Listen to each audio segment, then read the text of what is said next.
Good morning to you. How are you doing? Can you hear me clearly? Hi, good morning. Good morning. All right, good. All right, well, welcome to Inside the News. Mr. Abraham is the acting Chief Executive Officer of the Leeward Islands Cricket Association. It's good to have you aboard. We want to talk about cricket today, so we're happy you could make it. Hopefully, we'll have some others join us momentarily. But right now, you're the man. You're the No man in the problem. hot seat today. It's good to have you aboard. Um, Quite a lot happening right now. The West Indies team in England, I think somebody said to me the last score just moments ago was 168-3, England batting for the second time around. So let me say good morning to you and get your initial thoughts about the tour to England from the perspective of the CEO of the Leeward Islands Cricket Association. Your thoughts on this tour, what's to prove, what's to look for?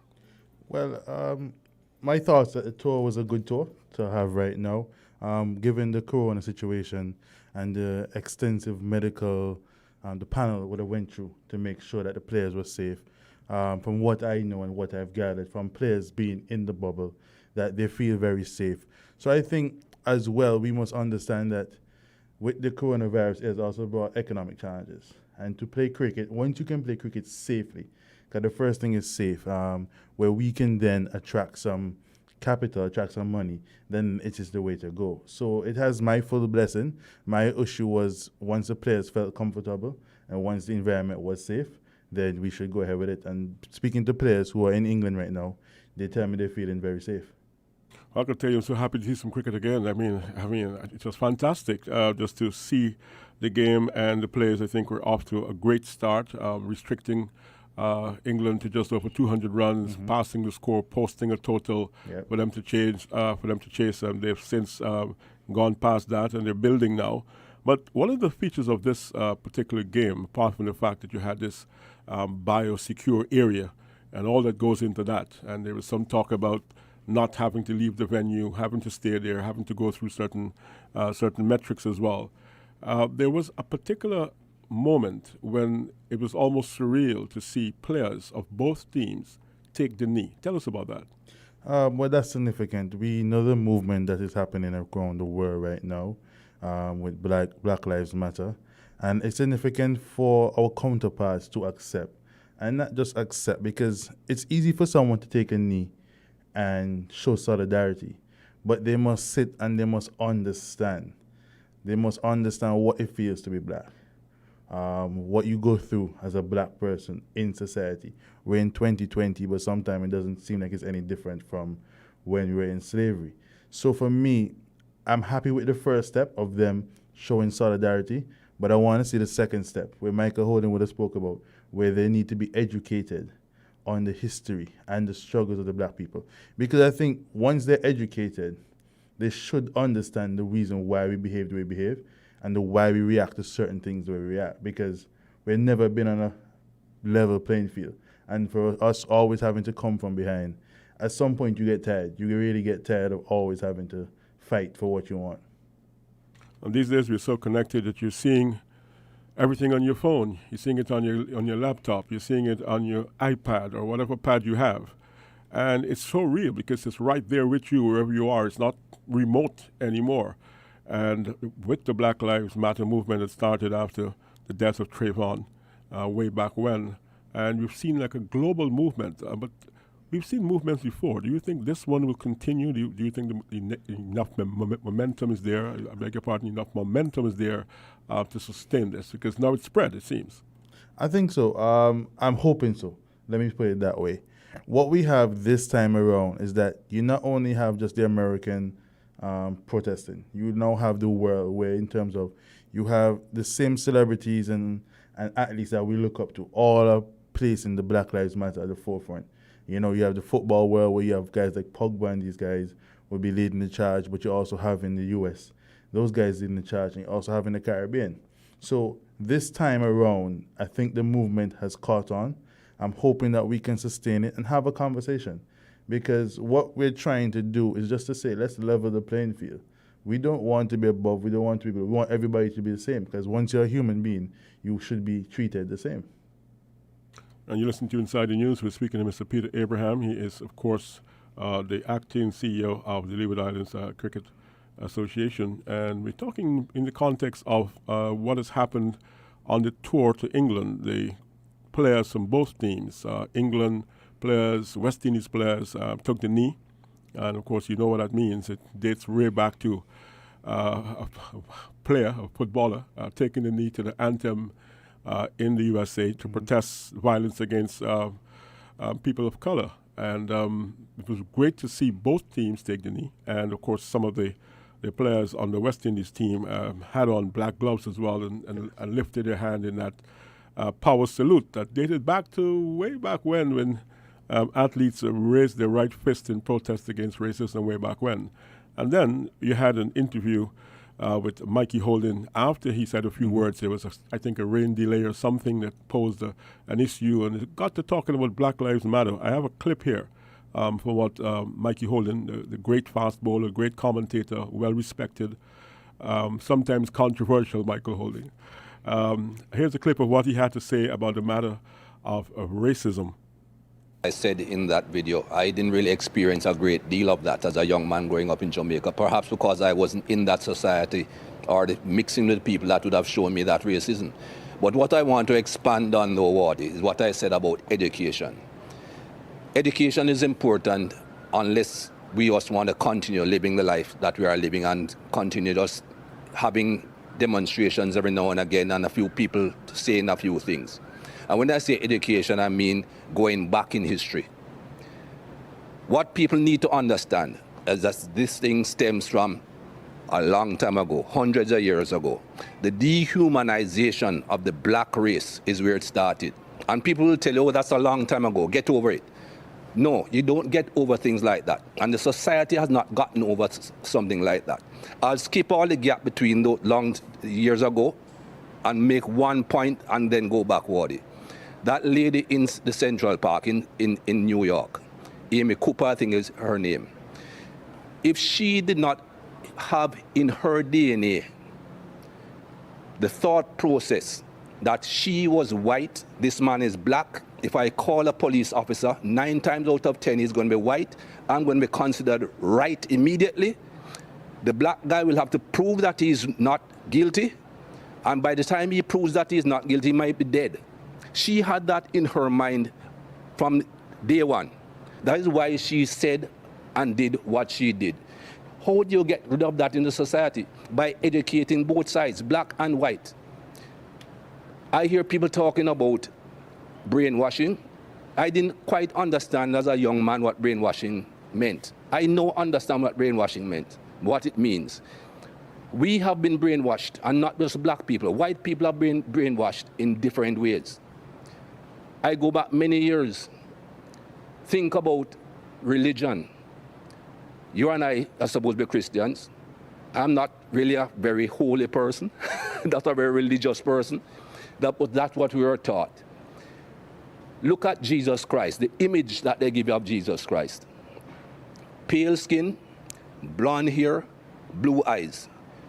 Where Jesus came from, who in that part of the world looks that way? But again, that's the brainwashing to show you this is what perfection is. This is what the image of perfection is. If you look at any plays of those days, Judas, who betrayed Jesus, he's a black man. Again, brainwashing people into think, oh, he's a black man. He's the bad man. Go through history, Wardy. These lights that are shining on us. You can tell me who invented the light bulb, right? Thomas Edison, right? Everybody knows Thomas Edison invented the light bulb. Thomas Edison invented a light bulb with a paper filament. It burnt out in no time at all. Can you tell me who invented the filament that makes these lights shine throughout? Nobody knows, because he's a black man. It was not taught in schools. Louis Howard Latimer invented the carbon filament to allow lights to continuously shine. Who knows that? Everything should be taught. When you go back through the schooling as a young man, I remember my school days. I was never taught anything good about black people. And you cannot have a society that is brought up like that, both white and black, that only teach what's convenient to the teacher. History is written by the conqueror, not by those that are conquered. History is written by the people who do the harm, not by the people who get harmed. And we need to go back and teach both sides of history. And until we do that and educate the entire human race, this thing will not stop. They keep on telling me there's nothing called white privilege. Give me a break. I don't see any white people going into a store on Oxford Street and being followed. A black man walks in, somebody's following him everywhere he goes. That is basic white privilege. Whether that white person went in to rob the place or not is not going to be thought of that way. And things like that have to change. A very emotional Michael Holding speaking Sky, and that went viral. Millions of people have listened to those words. He was invited post-interview to speak about it as well. We've been joined by Richard Berridge. Mr. Berridge, good morning. Good morning, Mr. Berridge. Good morning, Clive, and good morning to all your listeners. Well, and good. to Peter Well, as well. good to have you aboard. There's a little bit of an echo, and we'll try to sort that out for you.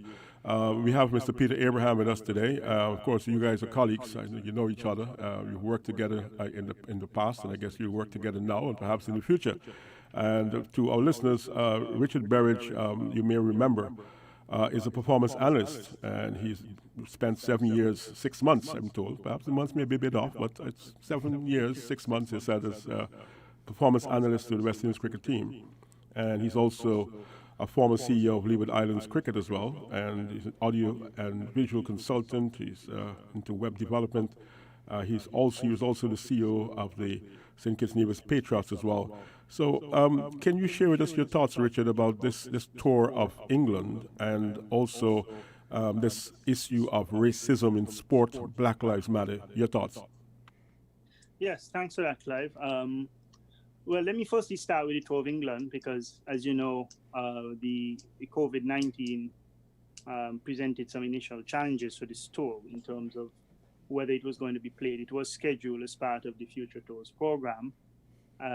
But, as you know, all of the sport pretty much around the world was seized when COVID-19 came onto the scene a few months ago. However, what is significant about this particular series is that it is the first international series that has been played.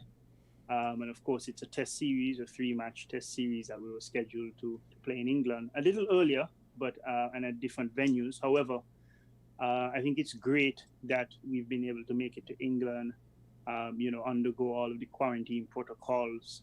I know it's been a lot for the guys, even from leaving home, they would have flown on charter planes into Antigua, and then they were on a charter flight from Antigua all the way to Manchester. So there was some serious logistics involved, which I think Cricket West Indies did excellent. Of course, the medical protocols themselves were quite detailed. And, of course, the cricket is on TV, it's being played, which means that everything has been going according to plan. And I think that's great for cricket. The eyeballs that are on this series in terms of viewership and following, I think it's probably through the roof, because normally you would have so much other cricket going on at the same time, that with this series being the only one, I think it created a platform for the Black Lives Matter. Unfortunately, we have to obviously have conversation about that because of where we are today. And I think what Michael Holding has done on this platform, using this stage at this time to shed light, that exclusive sort of stage that we have at the moment, I thought it was brilliant. Of course, it got very emotional for him because he spoke of, situations that Black people encounter still, the lack of education and the need for more education throughout. And of course, he spoke about a very passionate experience that his parents had, which he broke down. And everybody who knows Michael Holding would know that he's a very tough guy, and that's how he operates. So for him to break down, it had to be something that was very, touching and something that was really close to his heart. But I think that the test series is going well, as I said, despite the COVID-19 challenges. And I'm happy that we can use this platform to promote the Black Lives Matter. And hopefully that will, it's not a matter that will be addressed overnight. I don't think we expect there to be any, like a flick of a switch, but hopefully it helps us to make some inroads into get into a better place, and for greater appreciation. I think the ECB and the England players, it was so good to see them embrace the movement. They're also wearing the logo on their shirts. If you look at the broadcast, the branding on the broadcast has it. So everybody has embraced it. The kneeling on the knees, everybody did that at the start of the game. So hopefully, this will help to really propel where we are in the fight for equality, and not just in the cricketing world, but throughout the world. So as we go along, I'm sure we'll have more discussions about the various parts of it. Mr. Abraham, I have to ask you, how did you feel when you heard Mikey? Did it move you? It did, because I played a season in England, and it's something to be when you have racist attacks against you, and you go through it. It's different. So when hearing Mikey speak about it, it brought me back to my season in England. And you always hear about racism growing up. You hear about it all the time. But to actually go through a moment when someone is being racist to you, it's a different feeling. It really puts you in a different zone, I would say. So when hearing Mikey go through what and say what is pure facts to me in terms of what we go through as black people, it really puts you back into that mood and made me think about my own experience. All right, we have a little bit of an echo on the line. We do apologize to our listeners. We have Richard on Zoom, and we're just working on the technology, and we have Mr. Abraham in the studio as well. Now, we're looking at the West Indies in England, and a man of my generation, and reflecting that you had to learn players by, spending time with them. But now, when I look at how the story of cricket is being told, I mean, you don't have any secrets left, do you? Let me begin with Richard first. Richard, there are no secrets anymore. You scored runs, and they're showing you exactly where you got it from, how you got it, how you're approaching the delivery, where the ball. What does this require in terms of our players being successful over a period of time, rather than just being, just fantastic today, and then you can't score tomorrow? Yeah, look, the analysis nowadays go very, very in depth. Both teams are looking at strengths and weaknesses of each other. You have the statistical data, you have the video data to back up the statistics. You also have the naked eye, because the coaches and players naturally know what most of players, just from looking at cricket generally, the conversation normally starts from what just general education of the players. And then you dig into stats and you dig into the video to get more insights, right? So you can, most of the cricket boards have quite a number of persons on the back end that are just looking at footage, they're recording all of the, it's not just West Indies games or for England, just England games, it's in the all of world cricket. So even when New Zealand is playing Australia and Zimbabwe is playing against Pakistan, we would be, all the territories would be recording and logging those games and assessing them and looking for trends and patterns of players, so that when you go on the field, you would hear the commentators say a lot, oh, well, they executed that plan well, or they did their homework. And in most times, that is what was done. It was a plan. The field was set for a specific ball to be bowled by a specific bowler, right?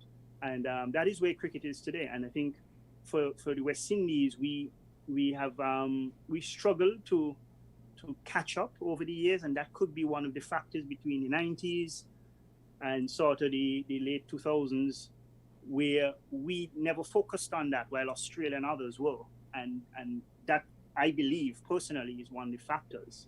Now, over the last 10 years or so, we've caught up, and I think it's evident in how we play. Although all the results have not been going the way in which we would want, we have definitely seen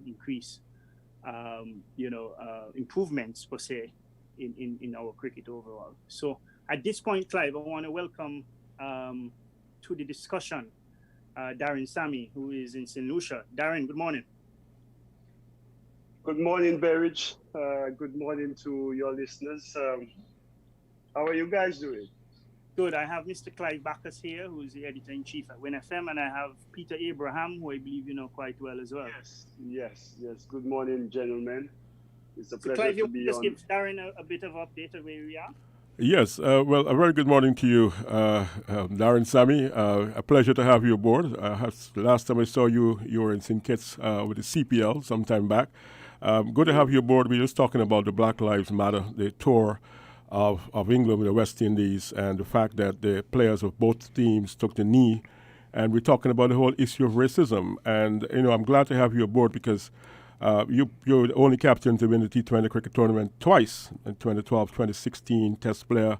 You've played in Pakistan, you've played in the IPL. I think you are, if I'm not mistaken, a citizen of Pakistan. Am I right? Yes, I'm here to collect the award, but yeah, it's in the card. You're supposed to collect the award in You were supposed to collect it in March, weren't you? Yes. National award from the government of Pakistan for your contribution to cricket. Yeah. Now, Yes, you've played in the IPL, you've played all around the world. You've tasted defeat and you've tasted glory as well. Now, recently you're back in the news, and this time on another matter.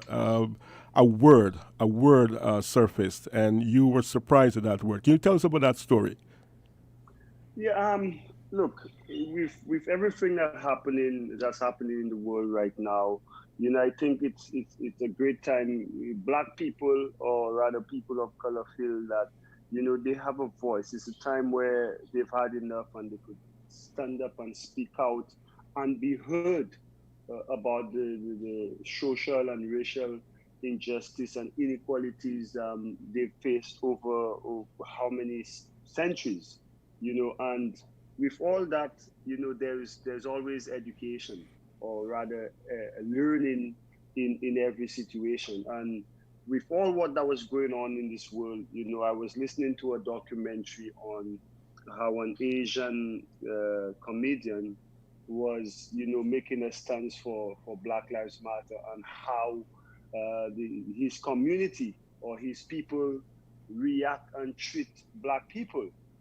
And whilst he was explaining, I heard one of the words that, you know, he said they used to clown and degrade black people, you know, in his culture. And instantly, I remember when I was in India in the dressing room, that was my nickname, myself and Tisera Pereira, because we were obviously the two darkest guys in terms of complexion, you know, over there. And then I started asking questions, you know, and, you know, I voiced my concern and my disappointment in knowing that, you know, if that word could mean such degrading things to Black people, why use it? You know, and that was my stance. And, you know, I've been very vocal on the systemic racism that, you know, Black people have faced, even in cricket, you know. And I challenge the ICC and the different boards, you know, to make a change and support that. I watched during the test match, I saw Ebony and I saw Mikey being very, you know, passionate, you know, and emotional in speaking about, you know, racism and social injustice and systemic racism, you know, that he's faced and Black people have faced. And, you know, it's enough, you know. And I think the movement is moving forward, and it's no time to be silent. You know, if you either with us or you're not with us, you know. And I think in this day and age, in 2020, you know, they say you need 2020 vision, you know, to see clearly. And the year 2020 has really opened up the eyes of the world, especially in relating to race. Now, you're a man of great experience in the sense that, you know, there was a time when you only met as opponents, as adversaries. You're Australian, you're South African, you're West Indian. You meet in the field and that's it. The IPL seems to have changed all that, where you have people formerly adversaries now on the same team because it's franchise cricket, getting a chance to know each other a lot more. How has the IPL experience helped in terms of having that conversation, that difficult conversation about equality and respect?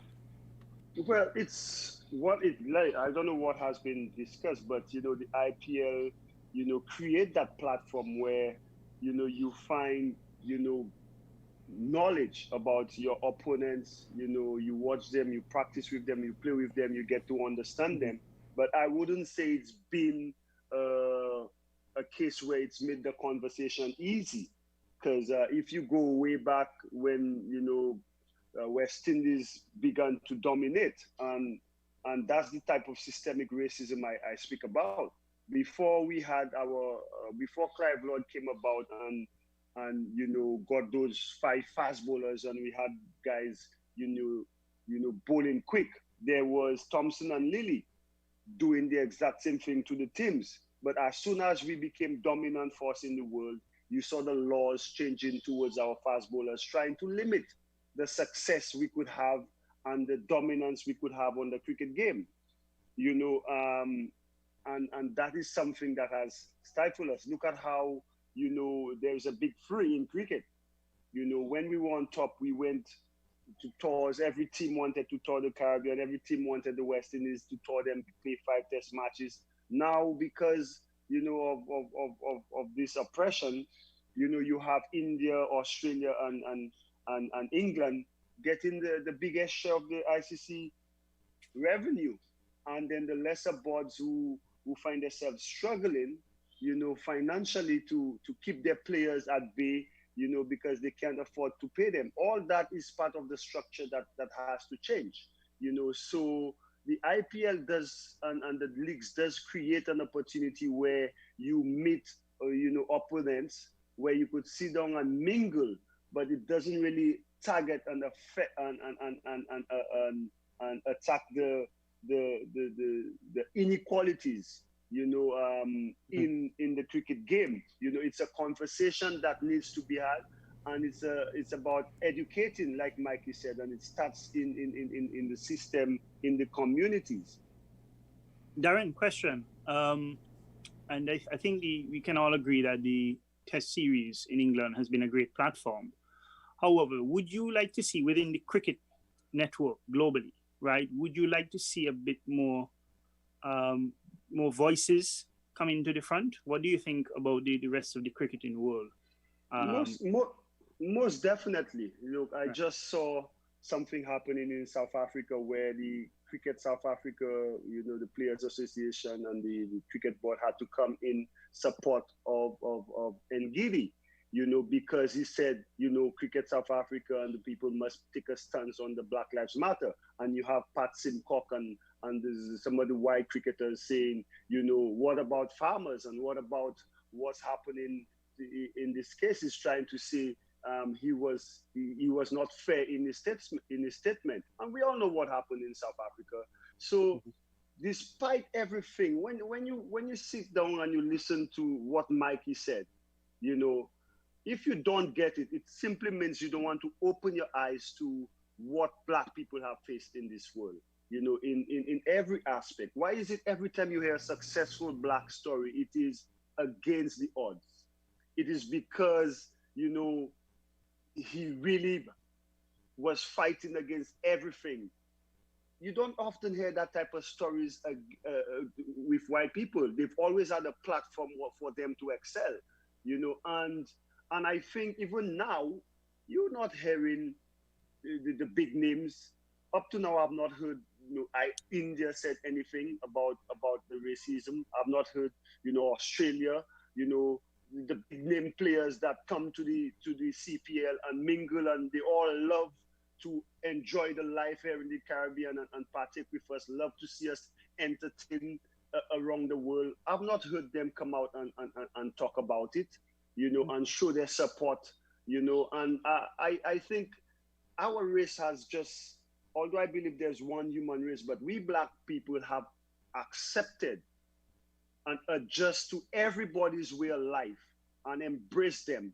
Why is it so difficult that when it comes to us, they return the favor just by treating us equally? We're not asking for more. We just want an equal share, equal, method of treatment, and just treat us as human beings. Don't make it more difficult for us than it already is.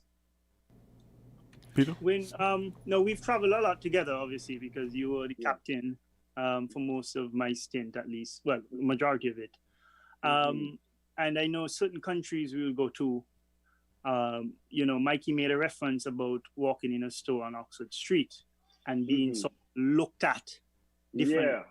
Yeah. I mean, I've experienced that myself, where people just automatically think, well, you're going to a high-end store, and because you don't look like you have money or you're black, they kind of don't give you the attention that you actually would, be able to afford to buy something. Is that something you'd say has reduced over the years, or you sort of still get that a lot? You still get that. I was in Westfields, not probably sometime last year, and I experienced that same thing Mikey spoke about. In fact, my situation was, I bought a couple pair of sneakers. You know how I love my shoes, Bloom. And then I gave the guy my card. He asked me for ID. I gave it to him. I gave him my ID card. He swiped my card. Everything went through the month. Everything was paid for, and he still wanted to ask me for another form of ID.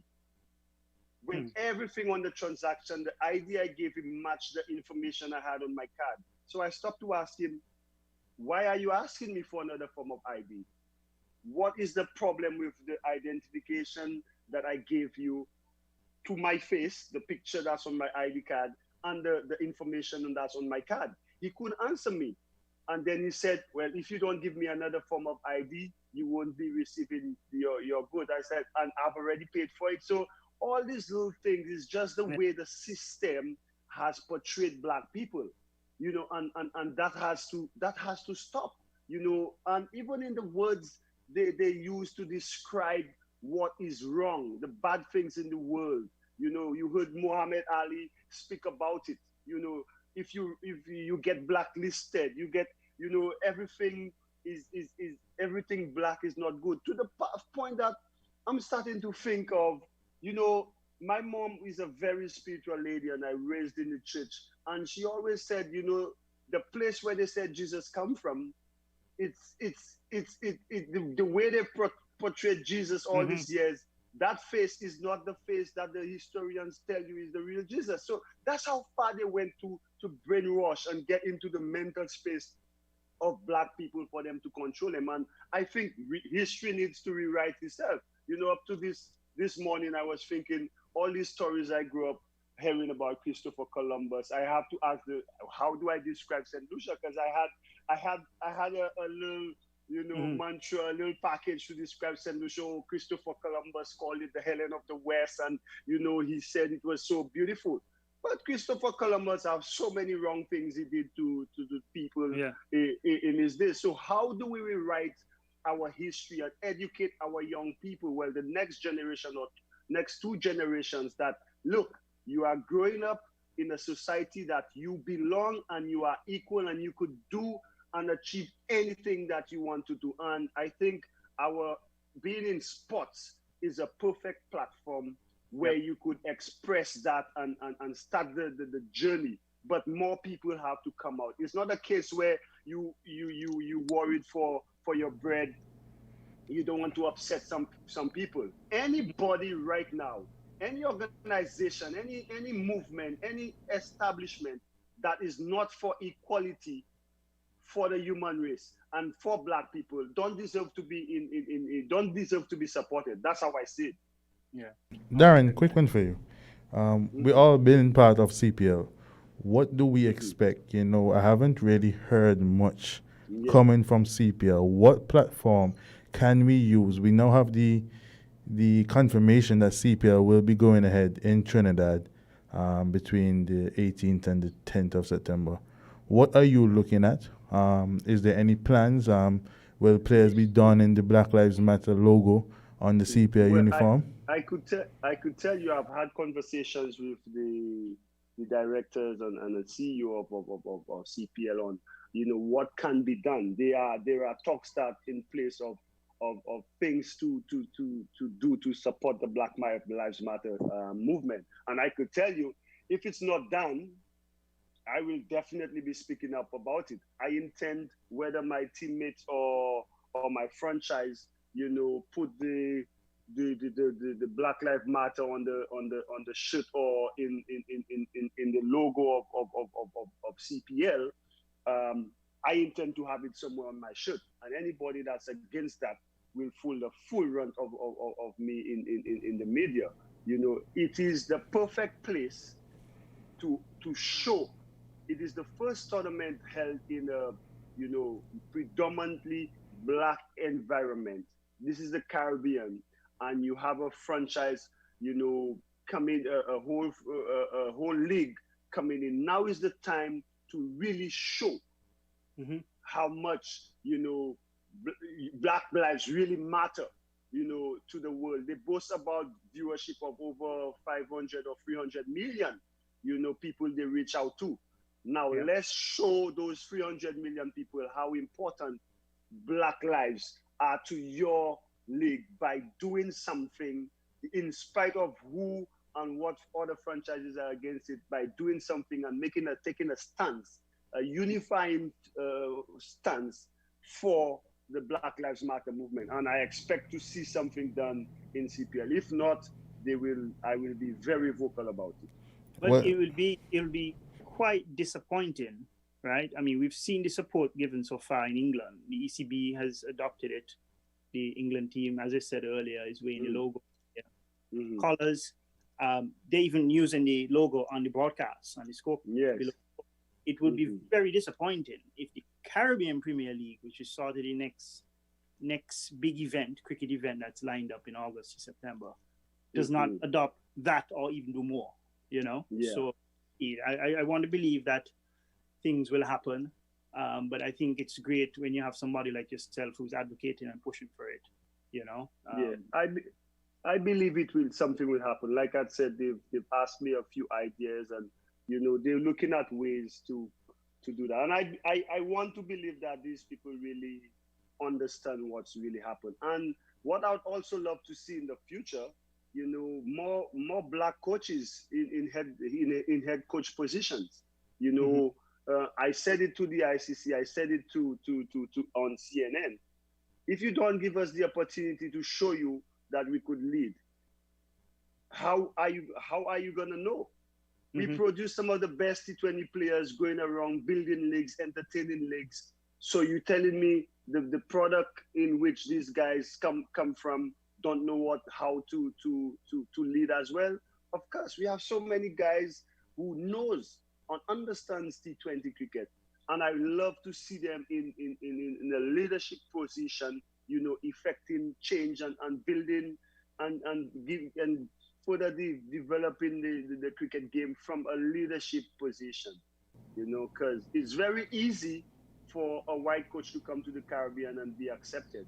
But would you see a black coach in Australia or England, or in the IPL? It's just the whole systemic, thing that have everything white supposed to be good. Yeah. But guys, not to cut across or to go on a different tangent from the Black Lives Matter at the moment, but what about Darren? What's your prospect or what are your thoughts on the current tests going on in England right now? I know they're leading by 60 something, 70 something at the moment. What's your prediction? Putting you on the spot right now. Oh, my prediction! I would love to see a West Indies win, but we all know, England has been very, very dominant at home. But what it has showed, when everything is on a level playing field, with nobody playing any cricket, and West Indies being up there, and they started the training exactly the same time as England did, they've outshined and outclassed England in the first 3 days. Normally you hear the commentators would say the Englishmen are playing the ball very late, whilst the opposition, the visiting team, they playing early. Craig Brathwaite, Royston Chase, Shane Dorrich, really, no one went to score 100, but the way they batted with patience and playing the ball late, which is required in England. We were really on top, and the way the bowlers bowled, pitching up the ball, using the conditions to their advantage. That's why, we've been on the upper hand in the first 3 days. Now, obviously you expect those when you're in the backyard of the opposition, you expect them to come back stronger. But I think we have played some really good cricket this far, and if we could get a few quick wickets, restrict them to under 300, so we're chasing, anything under 180, 190 in the second innings. That would be a great fit. And to win a test match, the first test match in England, it will send a very positive and confident message in the dressing room. But it's not going to be easy because we expect England to come back strong. Yes, and given watching what's going on with the pitch, and it's looking like it's been a bit dry, do you think we might have missed the trick of playing an extra spinner? Do you think that, the four seamers was still the way to go? Oh no! I think that the best combination right now, maybe you would say Cornwall, with his height and the way he bowled in the practice games, could have probably got a look in. But I guess with the batting and the batting of Chase, which really came to the party with that partnership with Dorridge, that you could have made. But I think our fast bowling department, the guys who played, they've been the one winning test matches for us over the last, 18 months. Between amongst our fast bowlers, they average 21 runs per wicket, which is second to India, I think, in the last 18 months. So our fast bowling is in good hands, and they could take 20 wickets for you to win the test match. Now, on day 4 and 5, that's the time your spinners come into play. And as you could see this morning, Chase has gotten the breakthrough. And he's good enough to apply pressure and get wickets, as we saw in Barbados Test sometime last year. He could get wickets, and once the wickets have some assistance in the pitch for him, he will extract that assistance. But I feel this time around, we went with a good squad. Maybe Jermaine Blackwood thereabouts, you'd think maybe you could play, one of the batters who De Silva or as a batsman. But I think the selectors did a good job putting the 11 together, and I expect them to do well. All right, I want to thank you very much, Darren Sammy, for spending some time with us today. And, of course, we want to wish you all the very best this time around. CPL, I know you have your eyes on the prize. We want to wish you all the very best indeed. Thank you for having me. And, St. Kitts is like a second home to me. So good afternoon to my people in St. All right, thank you very much. That's Darren Sammy, former Test captain of the West Indies team. Of course, we're going to continue our conversation just a while. We're going to hear from our partners. When we come back, we want to continue speaking to Peter and to Richard. We've got some issues to talk about in terms of Leeward cricket and more. As social distancing becomes a norm of our everyday life, The Cable wants you, our customer, to know that we are here for you every day. Just log in to us on Facebook, Instagram, and YouTube. Send us your feedback at email customerservice@thecable.biz. Visit our website www.thecable.net. It's also nice to know you can pay your bills at a distance, online at all commercial banks, or at www.thecable.net/pay. Now's the time to try online banking. It's ultra easy. Call us at 465-2588, 662-7742, or 763-0184. The Cable. We're here for you.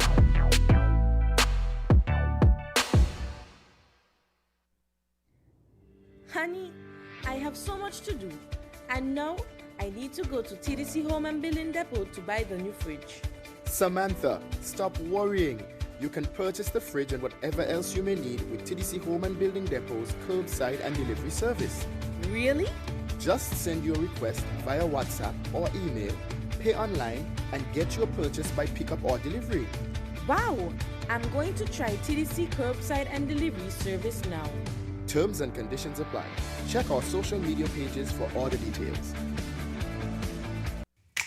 Maybe it's the way the brilliant gold liquid reflects our sunshine, or how the bright blue of its label mirrors the clear Caribbean skies overhead.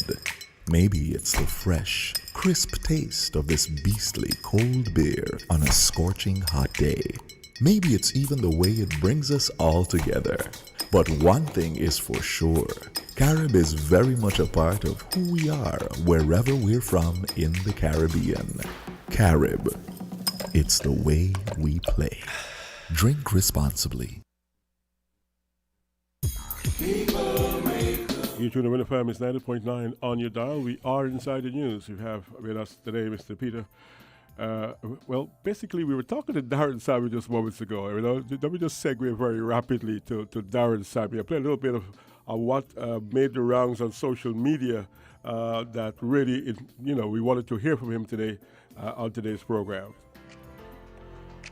Do you know what we call black people? We call them kala. It means black, not in a good way. If someone in your family is dark-skinned, we clown them. We call them kallu. Look at kallu.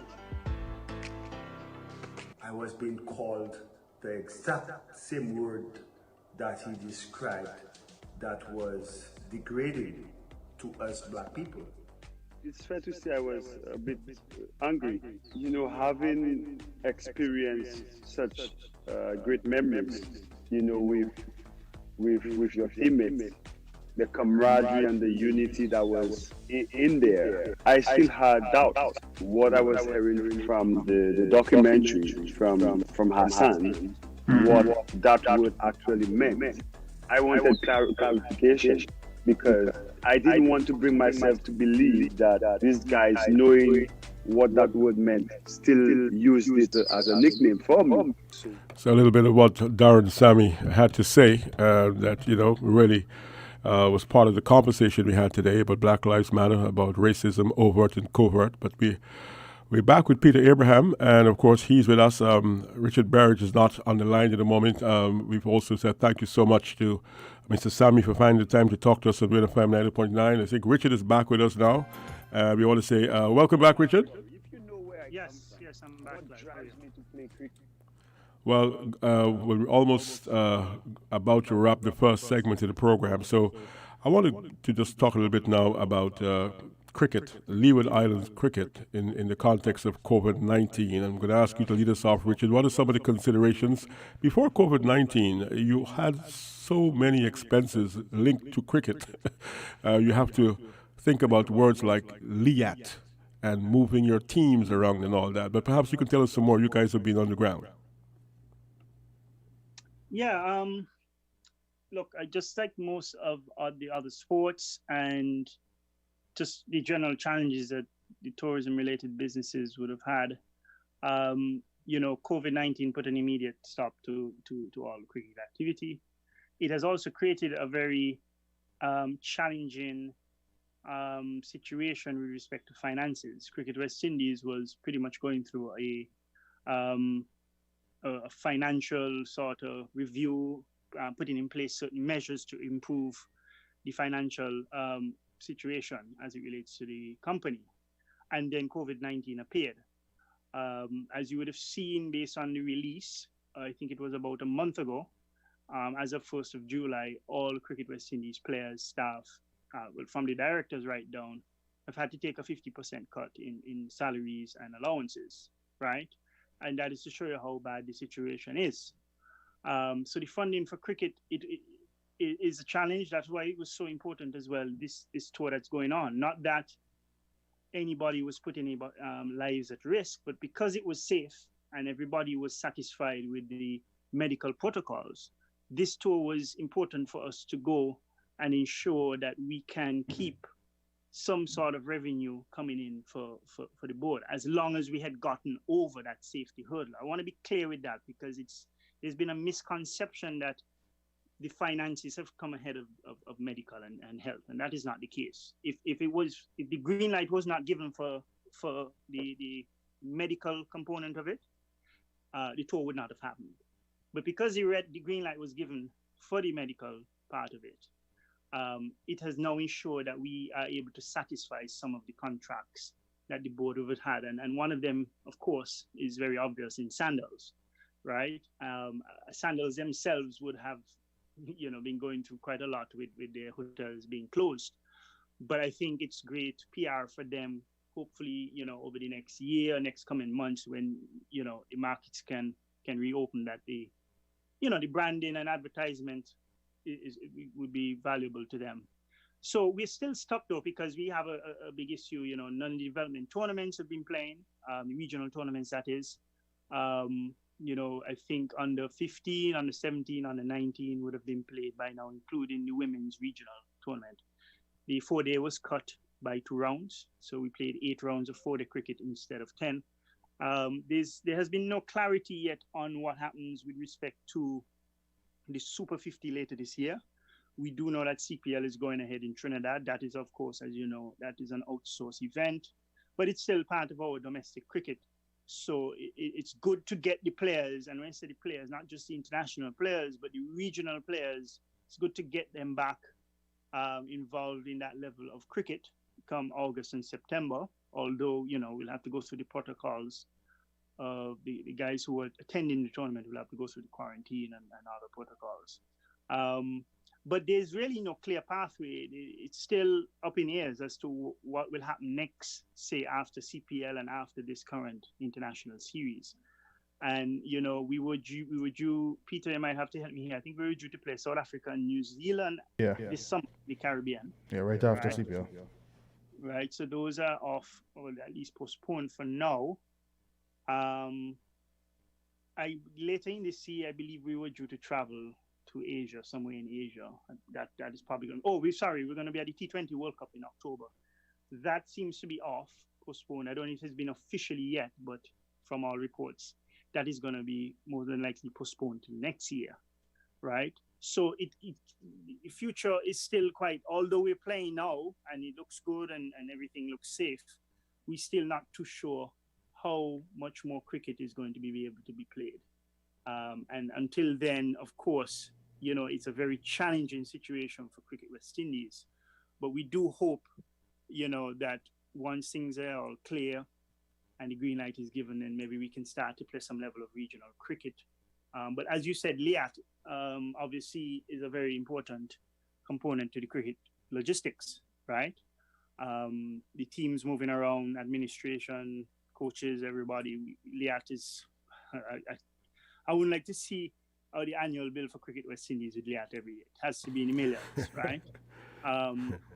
But without Liat right now, I don't know what would the interim measures would be. I would assume that if any other airlines come on the scene, that we would use them. But the inter-travel is needed for us to resume that level of cricket. Of course, local cricket, they've been talking, I think, in most territories from Jamaica down, in terms of what will happen to local club cricket, which I believe can resume soon and probably will in most areas.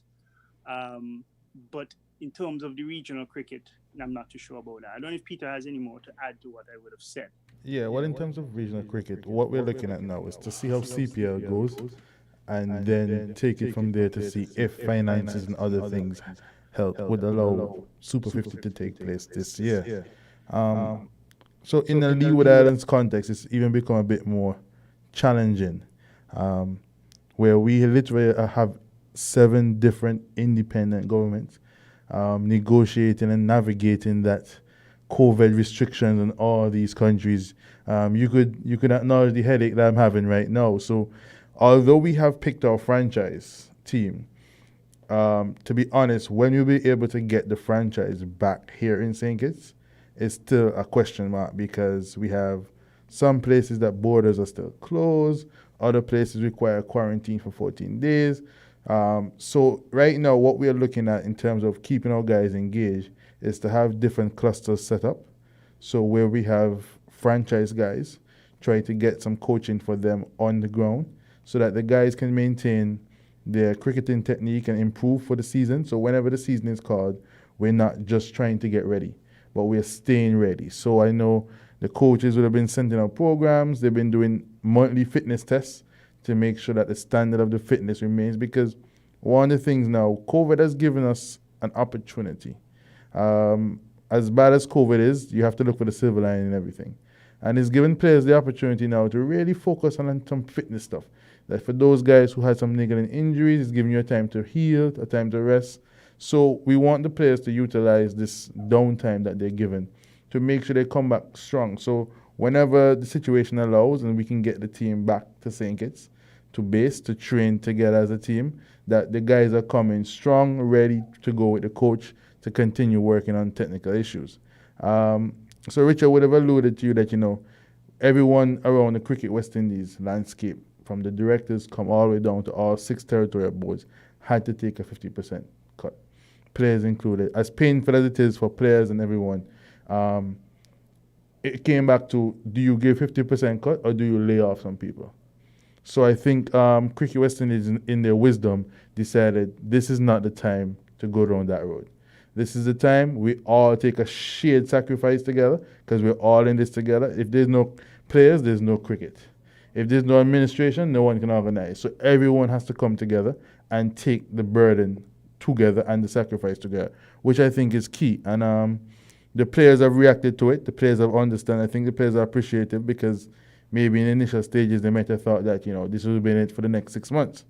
But it's a good method.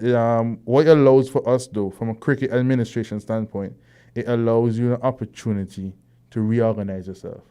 So there's some things that might have been outstanding, but because cricket is being played so frequently, you can't really get a focus on them. So it allows all companies, and what we're hoping in this downtime is to make sure that the company is structured better. All those little things we had to do, we get them finished so that the company is ready for the challenge post-COVID.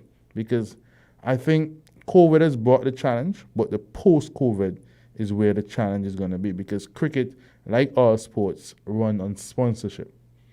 And with so many businesses going into what they call Chapter 11 in the States, we don't have that much in the Caribbean. And I dare say, if we probably had those kind of laws in the Caribbean, we would see a lot of companies actually file for it. So it's going to be challenging, and I think the post-COVID period is going to be even more challenging when we come to sports, because sports is an industry. I don't think much persons recognize that. I know even banking have not recognized that sports is an industry.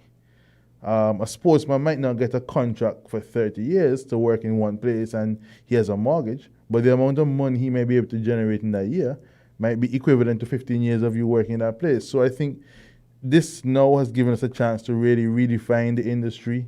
Maybe some salaries were too high, maybe some salaries were too low. Maybe we need to look at all that and make sure that once we come out of COVID, that we have a proper structure in place that would take us for the next 10 to 20 years. And the game is always evolving, so everything changes, day by day. Richard, final thoughts? Yeah, I think what Peter just said there, I want to leave on it, because I do hope that this period of, well, I wouldn't say lockdown anymore, because you would say the local markets are open, but this period where travel has been restricted, that we focus on our local setups and local cricket, right?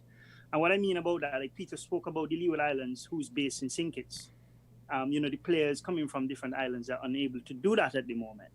So I'm hoping that each association now will use the opportunity to improve their setups and the resources that they have in each island. Because ultimately, yes, your elite players will travel out to go to Leeward's camps and go to Cricket West Indies camps. But when you look at that, those are just a couple guys. If you have a strong local setup in your territory, you can be servicing, hundreds of cricketers, men's and women's and youths, right? And then the elite ones out of those batches will then go on to, the Leeward's camp in St. Kitts, the franchise-based Cricket West Indies, blah, blah, blah. But we have to get the foundation right. So I'm hoping that we can use this period to really invest some time and resources. Hard to say invest money, I guess, at this point. But yes, if we get the structure right, when we do refund it. Peter? And thanks again, Clive. It was good to be part of the discussion today. Yes, quite an interesting discussion. A pleasure indeed. But Peter, you got the last words. Thank you, Clive. So I just want to say, to our players, administrators, let's use the time off that COVID has given us to make sure it's meaningful. Let's not come back post-COVID with the same mentality, same arguments, and nothing being done.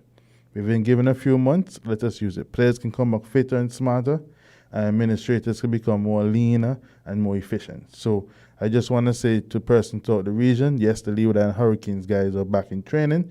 They're not here in St. Kitts, but they're training in different islands. And the Leeward Island Cricket Board stands ready to keep supporting these players in any way we can to make sure that we have a better team, a stronger team for whenever Cricket West Indies tournament is played. Thanks a lot. And thank you very much, Mr. Peter Abraham, acting CEO of Leeward Islands Cricket. And we're speaking as well to Mr. Richard Berridge, who was a former CEO of the Leeward Islands Cricket as well, and Darren Sammy. A pleasure indeed, gentlemen, and we wish you well. Thank you so much. You're tuned to Win FM, it's 90.9. Stay tuned. We've got the headline news coming up in just a moment.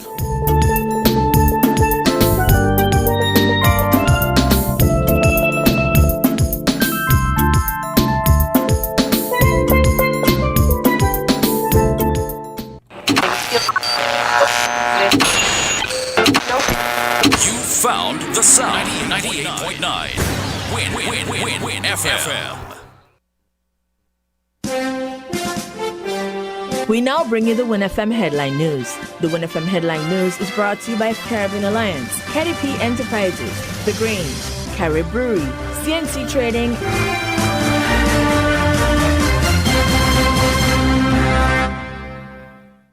Did you know that the Grange Healthcare Facility is the first purpose-built non-governmental healthcare organization on St. Kitts, offering 24-hour nursing, therapeutic, and residential care for older adults? It's situated at Otley, 7 miles east of Vastair in beautifully landscaped surroundings.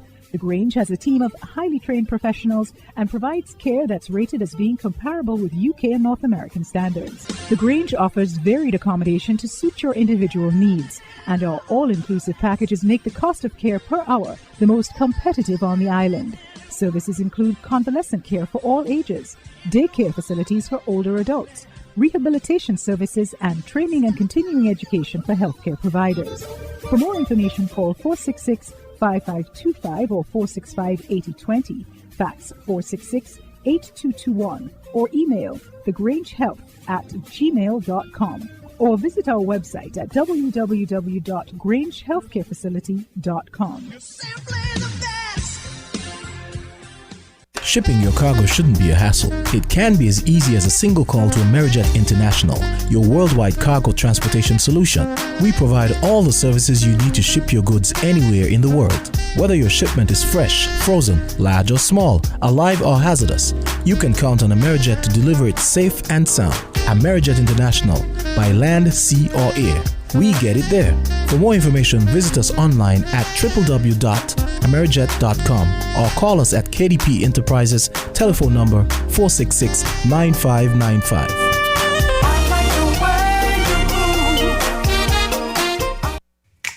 Maybe it's the way the brilliant gold liquid reflects our sunshine, or how the bright blue of its label mirrors the clear Caribbean skies overhead.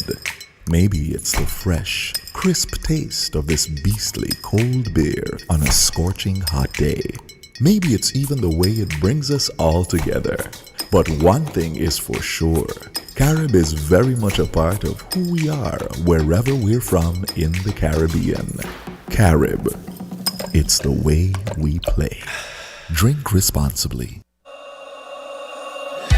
Without limits, happy and free. The skin you're in with no apology. The one to seize the day. Grab an LLB. Live, love, be. With LLB. Live, love, be. Live, love, be. Be who you know you can be. Grab an LLB. Live, love, be. Angostura, lemon, lime and bitters. Live, love, be.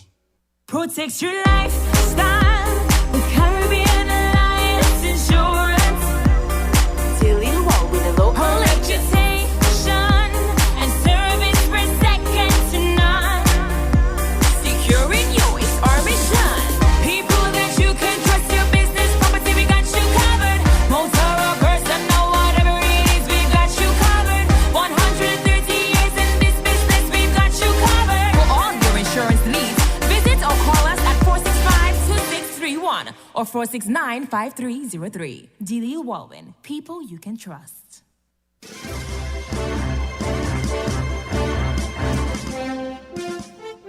A major fire was averted on Friday evening at one of the Federation's financial institutions in downtown Bastyr. The fire broke out inside Royal Bank of Canada 4th Street location at around 5 p.m., damaging a section of the financial institution. WinFM understands that the fire started in the back section of the institution, which is located in the same area as the First Caribbean International Bank. Firemen worked quickly to avert the fire from spreading further.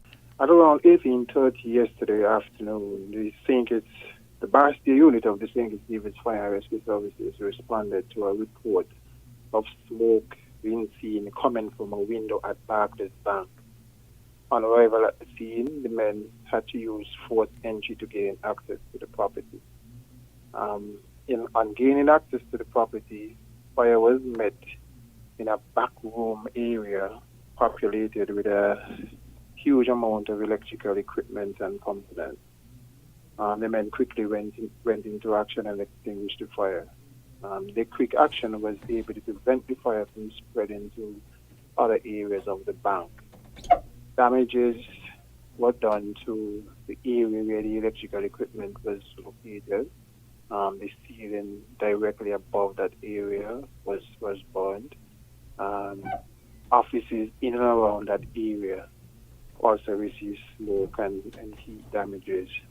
No personal injuries were sustained as no one was at the bank at the time of the fire. The investigation into the cause of the fire is ongoing. Okay, is there any suspicion, because around that time there was a power outage, is there any suspicion that it might be related to the power outage yesterday? While we don't want to confirm anything, we are suspecting that the cause of the fire was electrical, but we are not confirming. We would await the outcome of the investigation. Meanwhile, a large section of an open area along the Kim Collins Highway burnt hours earlier. Smoke could be seen high into the skies in several areas of the island, while ash made its way down to central Bastyr. Yes, yesterday, just before we would have responded to the fire at the Barclays Bank, the men was out at the time they received the report at a bushfire located at the Kim Collins Highway, that is west of the Kim Collins Highway. A number of acres were burned.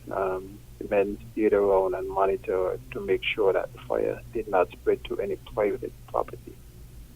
There was no damages to any private property, and so we are basically monitoring those areas. We want to ask persons, to inform persons that, this season, the environment is really, really dry, and so we are appealing to persons to, under no circumstances, should they burn.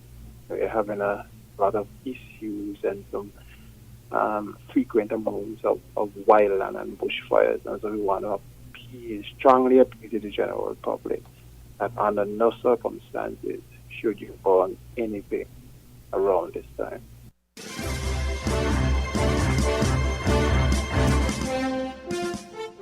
Chief Medical Officer Dr. Hazel Laws is clearing the air on the arrival of the 125 Ross University students to resume their semester in St. Kitts. Concerns were raised on Wednesday when videos showed several bus loads of students being whisked away to their campus.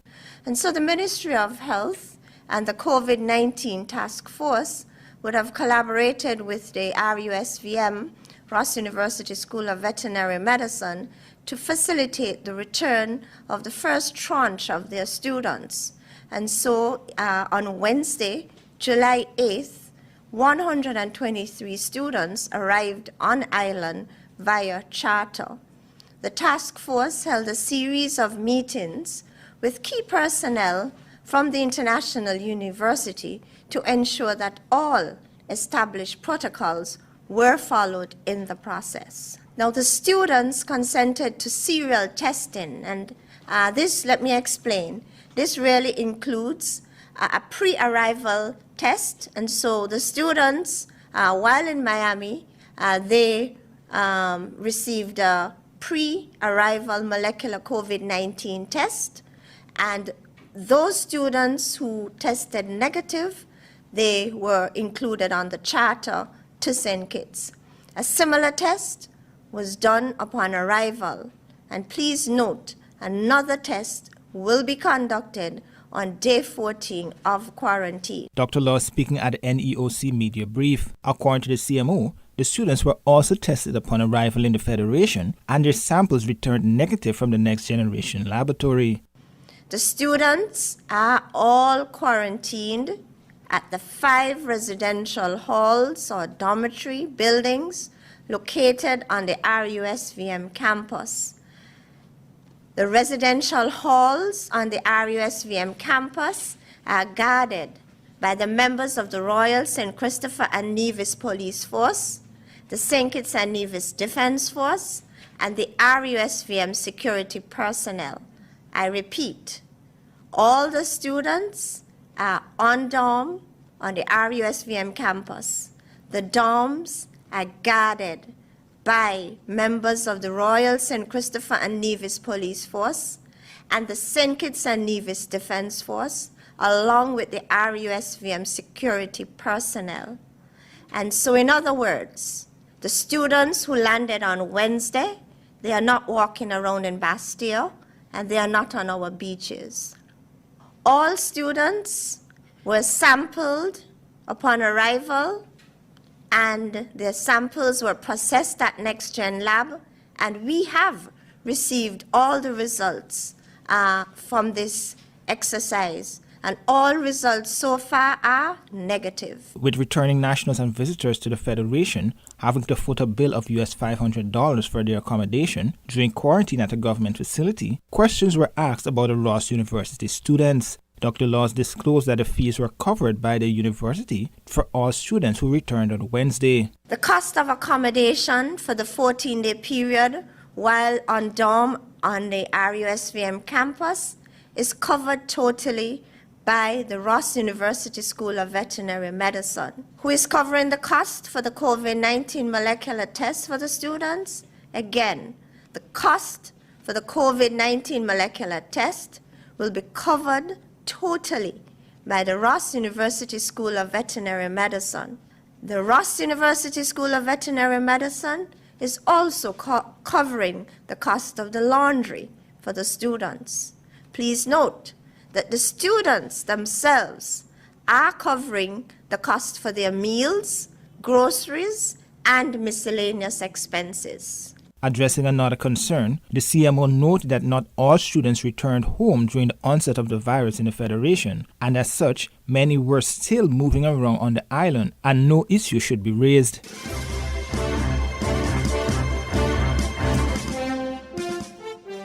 St. Kitts and Nevis recorded an additional case of COVID-19, bringing the total number of confirmed cases to 17. Minister of Health Akila Byron Nisbet, in making the announcement Friday, said the latest case is that of a frontline worker who has been in contact with the 16th case. Today, Friday 10th July 2020, St. Kitts and Nevis recorded one additional case of COVID-19. This brings the total number of confirmed cases to 17. The patient is a frontline healthcare worker who would have provided care to the previously announced case. Now that confirmation of COVID-19 has been received, the patient is subjected to mandatory isolation in order to limit the likelihood of transmission to others. All the contacts of the patient would be subject to strict quarantine and testing. The distribution of confirmed COVID-19 cases in the Federation is now as follows: 13 in St. Kitts and 4 in Nevis. The minister is reminding citizens and residents to adhere to protocols and guidelines currently in place. The Federal Ministry of Health again reminds citizens and residents of our individual and collective responsibility to adhere to the COVID-19 prevention measures that include physical distancing, remaining 6 feet from other persons, wearing face masks in public, hand hygiene, washing hands after touching high-touched surfaces which may be contaminated, social distancing, avoiding mass gatherings. These non-pharmaceutical measures will reduce your risk of exposure to the virus. Please be advised that the Federal Ministry of Health remains the only official source of information on COVID-19 in the nation. Minister of Health Akila Byron Nisbet.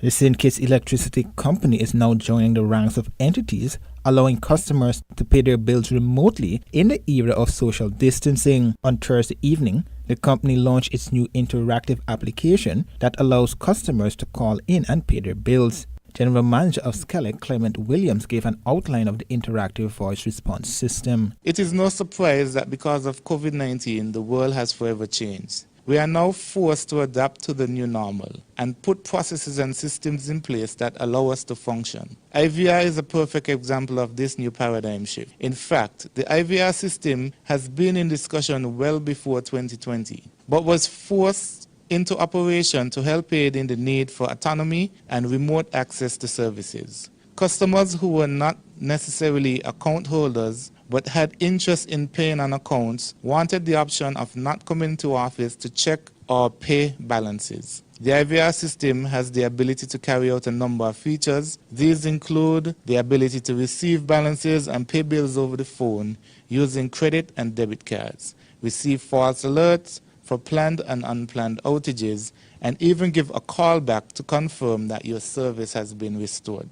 Newly appointed Minister of Utility and Public Infrastructure Sean Richards commended the company for its integrated support provided to citizens and residents. This launch signals the innovative and revolutionary pathway the company has undertaken to better serve its customers by providing enhanced customer support for its many consumers.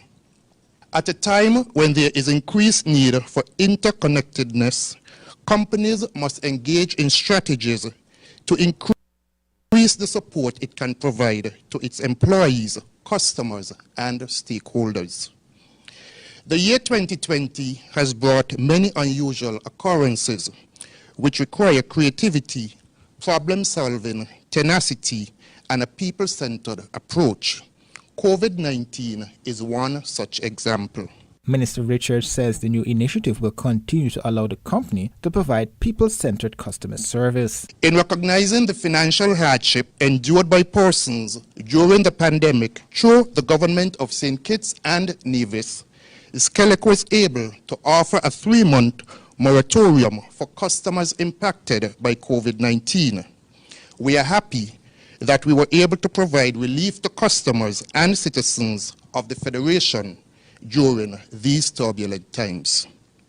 With the help of the government, Skelec continues to fulfill its mission in supplying reliable electricity at a competitive price in harmony with the local community and environment.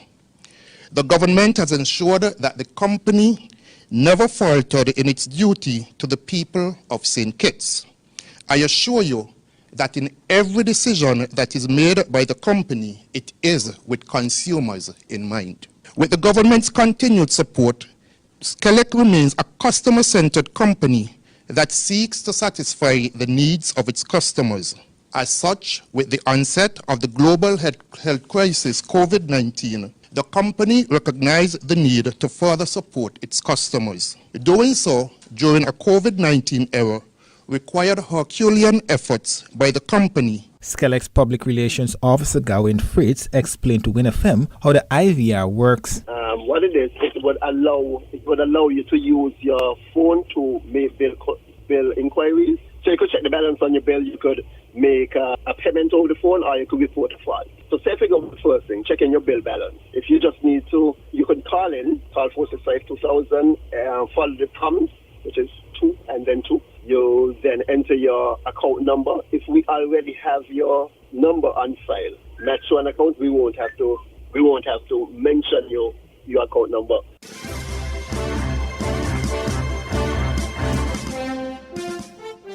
Solange Alfred, HTS News Force. First Deputy Leader of the St. Lucia Labour Party, Dr. Ernest Hilaire, continues to challenge the justification provided by administration officials for the continuation of a state of emergency in St. Lucia. The MP is of the opinion that St. Lucia's constitution already makes provisions for officials to act with haste, therefore debunking the premise that the SOE is required in case the COVID-19 pandemic response spirals out of control. We're hearing people saying it is needed because of the Cuban doctors who are here. You heard it from the Minister of Health. You heard it from the Prime Minister. You do not need a state of emergency to have the Cuban doctors here. Hilaire backs up his point by citing the Health Practitioners Act.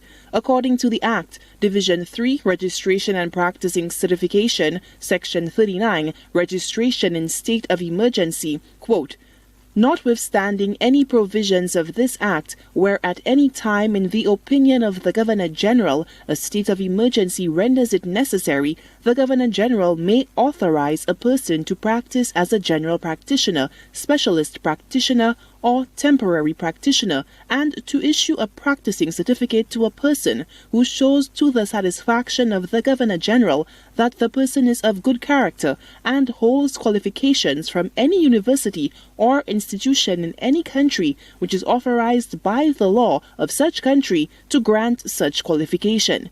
End quote. The Health Practitioners Act, as far as we know, and if we are wrong, somebody can explain it, provides for temporary registration of medical practitioners. Why are we not using that? Why do we need a state of emergency? You cannot tell us that the state of emergency is needed because the Cuban doctors are here. This makes absolutely no sense at all. There are other ways in which the medical professionals can be registered. Chief Medical Officer Dr. Sharon Belmar George has been a staunch defender of the continuation of the state of emergency. Several quarters have argued that the civil liberties of members of the public is at stake. The government has denied any abuse or malign intent. And then we are told, oh, there will be no abuse of the state of emergency. But excuse me, the Black Lives Matter event, it was refused on grounds that, we have a state of emergency. The Wrongly Island Drive, attempts were made to stop it, and even a media person arrested because there's a state of emergency. And you're saying that there's no abuse of the state of emergency? That's not true. On May 26, 2020, St. Lucia extended the state of emergency until September 30th, 2020, barring any unforeseen circumstances. At the time of the extension, all the island's COVID-19 patients had recovered. Solange Alfred, HTS News Force.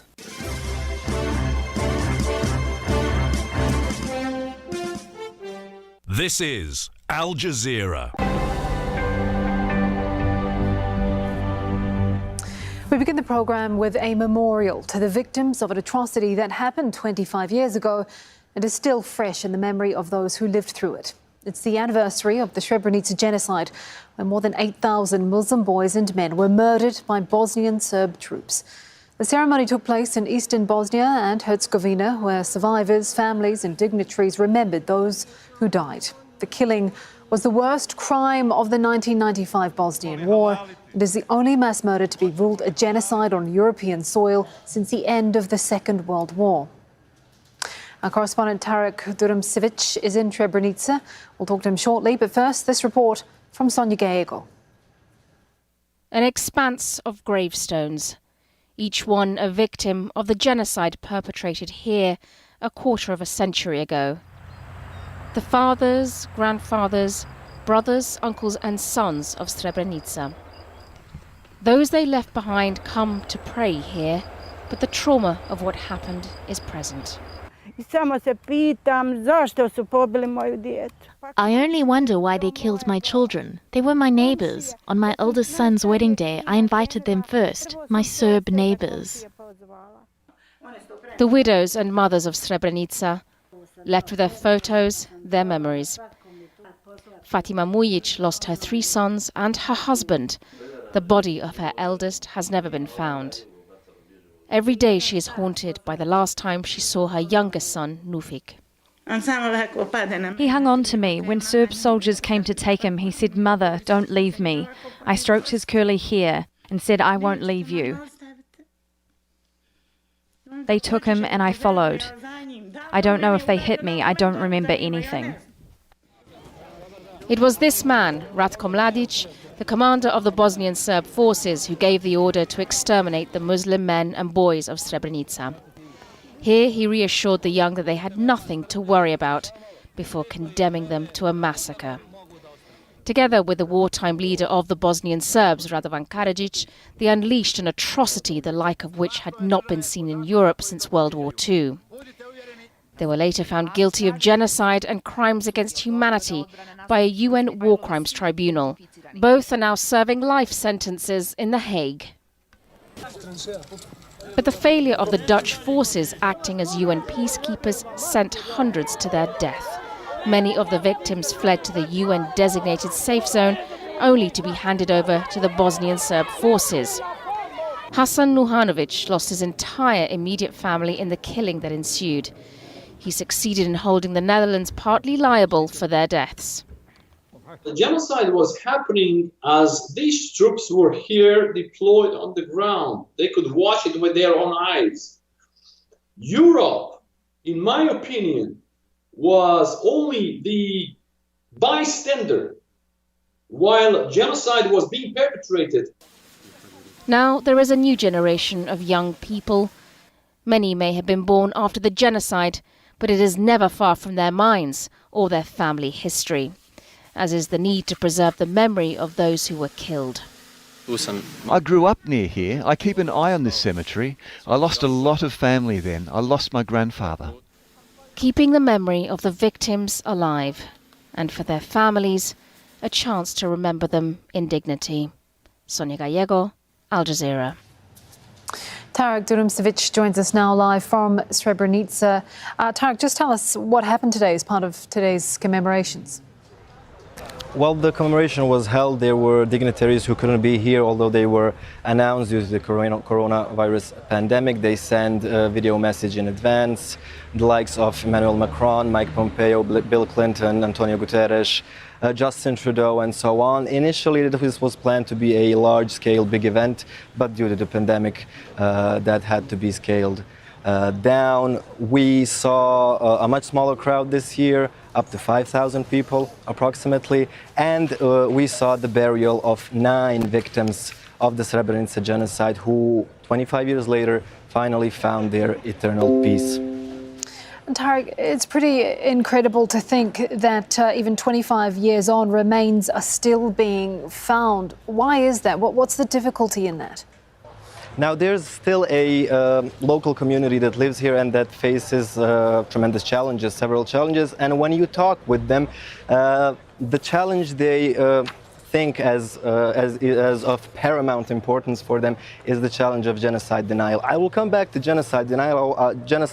I just want to talk about genocide itself. Now, for our layman audience, genocide is defined as a physical violence committed with the intention of destroying a certain group. Now, here's a fact that can shed some light on what happened here 25 years ago. At this moment in the identification center, there are 99 unidentified victims. There are yet to be identified, although there was a large, wide-scale DNA sample gathering. Now, the experts say that the probable cause why they are still to be identified is that there's just no next of kin. You know, there's no close enough relative that could guarantee a DNA match. Now, that tells you that whole families have been wiped out of existence here in eastern Bosnia, in Srebrenica, and that tells you that the massacre of Srebrenica indeed was a genocide, and that was confirmed by basically every court that ever touched the case, including the highest court in the world, the ICJ, which confirmed that the massacre amounted to the crime of genocide, both by the acts of physical violence, but also by the intent. Now, imagine surviving all of that. Now, the victims find genocide denial as a slap in the face. And not just that. The Genocide Watch organization has has found that all genocides always happen in phases, in stages. There can be 8 or 10 different stages depending on the methodology, but not to go into the details.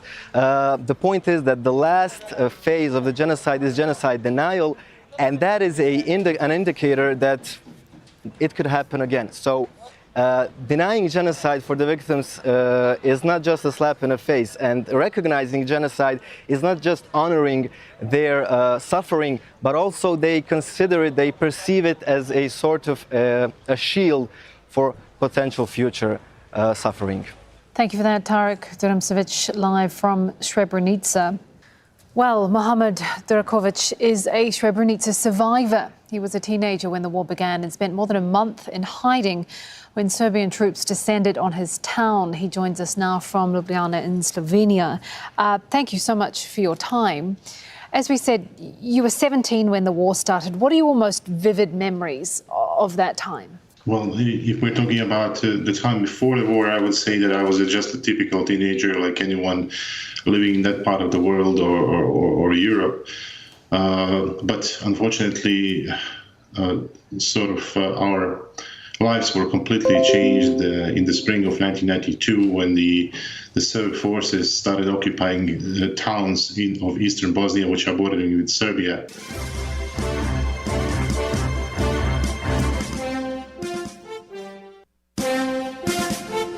That was the Win FM headline news, brought to you by KDP Enterprises, Caribbean Alliance, Carib Brewery, CNC Trading, The Grange. Protect your lifestyle with Caribbean Alliance Insurance. Dealing well with a local reputation and service for second to none. Securing you is our mission. People that you can trust, your business, property, we got you covered. Motor or personal, whatever it is, we got you covered. 130 years in this business, we've got you covered. For all your insurance needs, visit or call us at 465-2631 or 469-5303. Dealey Walwyn, people you can trust. Without limits, happy and free. The skin you're in with no apology. The one to seize the day. Grab an LLB. Live, love, be. With LLB. Live, love, be. Live, love, be. Be who you know you can be. Grab an LLB. Live, love, be. Angostura, lemon, lime, and bitters. Live, love, be. Maybe it's the way the brilliant gold liquid reflects our sunshine, or how the bright blue of its label mirrors the clear Caribbean skies overhead. Maybe it's the fresh, crisp taste of this beastly cold beer on a scorching hot day. Maybe it's even the way it brings us all together. But one thing is for sure, Carib is very much a part of who we are wherever we're from in the Caribbean. Carib. It's the way we play. Drink responsibly. Shipping your cargo shouldn't be a hassle. It can be as easy as a single call to Amerijet International, your worldwide cargo transportation solution. We provide all the services you need to ship your goods anywhere in the world. Whether your shipment is fresh, frozen, large or small, alive or hazardous, you can count on Amerijet to deliver it safe and sound. Amerijet International, by land, sea or air. We get it there. For more information, visit us online at www.amerijet.com or call us at KDP Enterprises, telephone number 466-9595.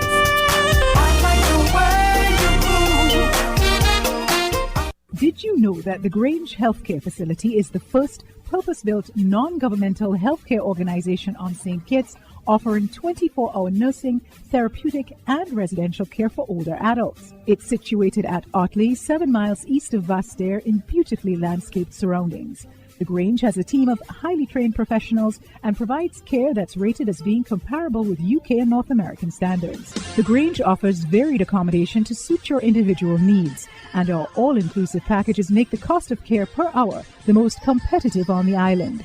Services include convalescent care for all ages, daycare facilities for older adults, rehabilitation services, and training and continuing education for healthcare providers. For more information, call 466-5525 or 465-8020, fax 466-8221, or email thegrangehealth@gmail.com, or visit our website at www.grangehealthcarefacility.com.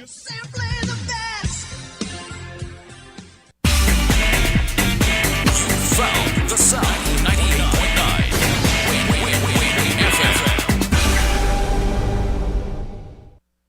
People make the world go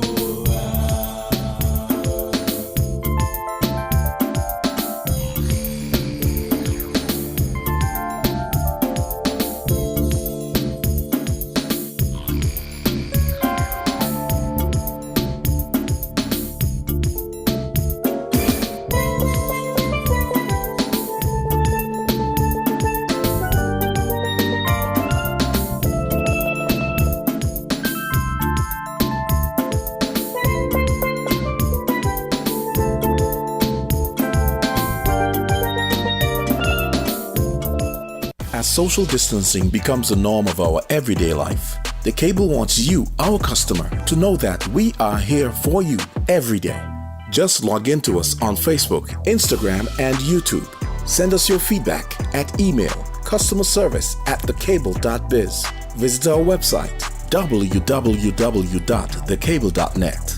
It's also nice to know you can pay your bills at a distance, online at all commercial banks, or at www.thecable.net/pay. Now's the time to try online banking. It's ultra easy. Call us at 465-2588, 662-7742, or 763-0184. The Cable. We're here for you.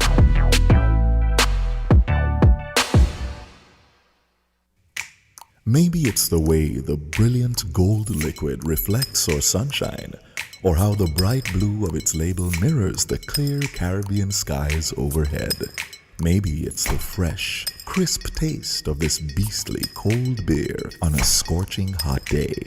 Maybe it's even the way it brings us all together. But one thing is for sure, Carib is very much a part of who we are wherever we're from in the Caribbean. Carib. It's the way we play. Drink responsibly. Honey, I have so much to do. And now I need to go to TDC Home and Building Depot to buy the new fridge. Samantha, stop worrying. You can purchase the fridge and whatever else you may need with TDC Home and Building Depot's curbside and delivery service. Really? Just send your request via WhatsApp or email, pay online, and get your purchase by pickup or delivery. Wow! I'm going to try TDC curbside and delivery service now. Terms and conditions apply. Check our social media pages for order details. People make the world go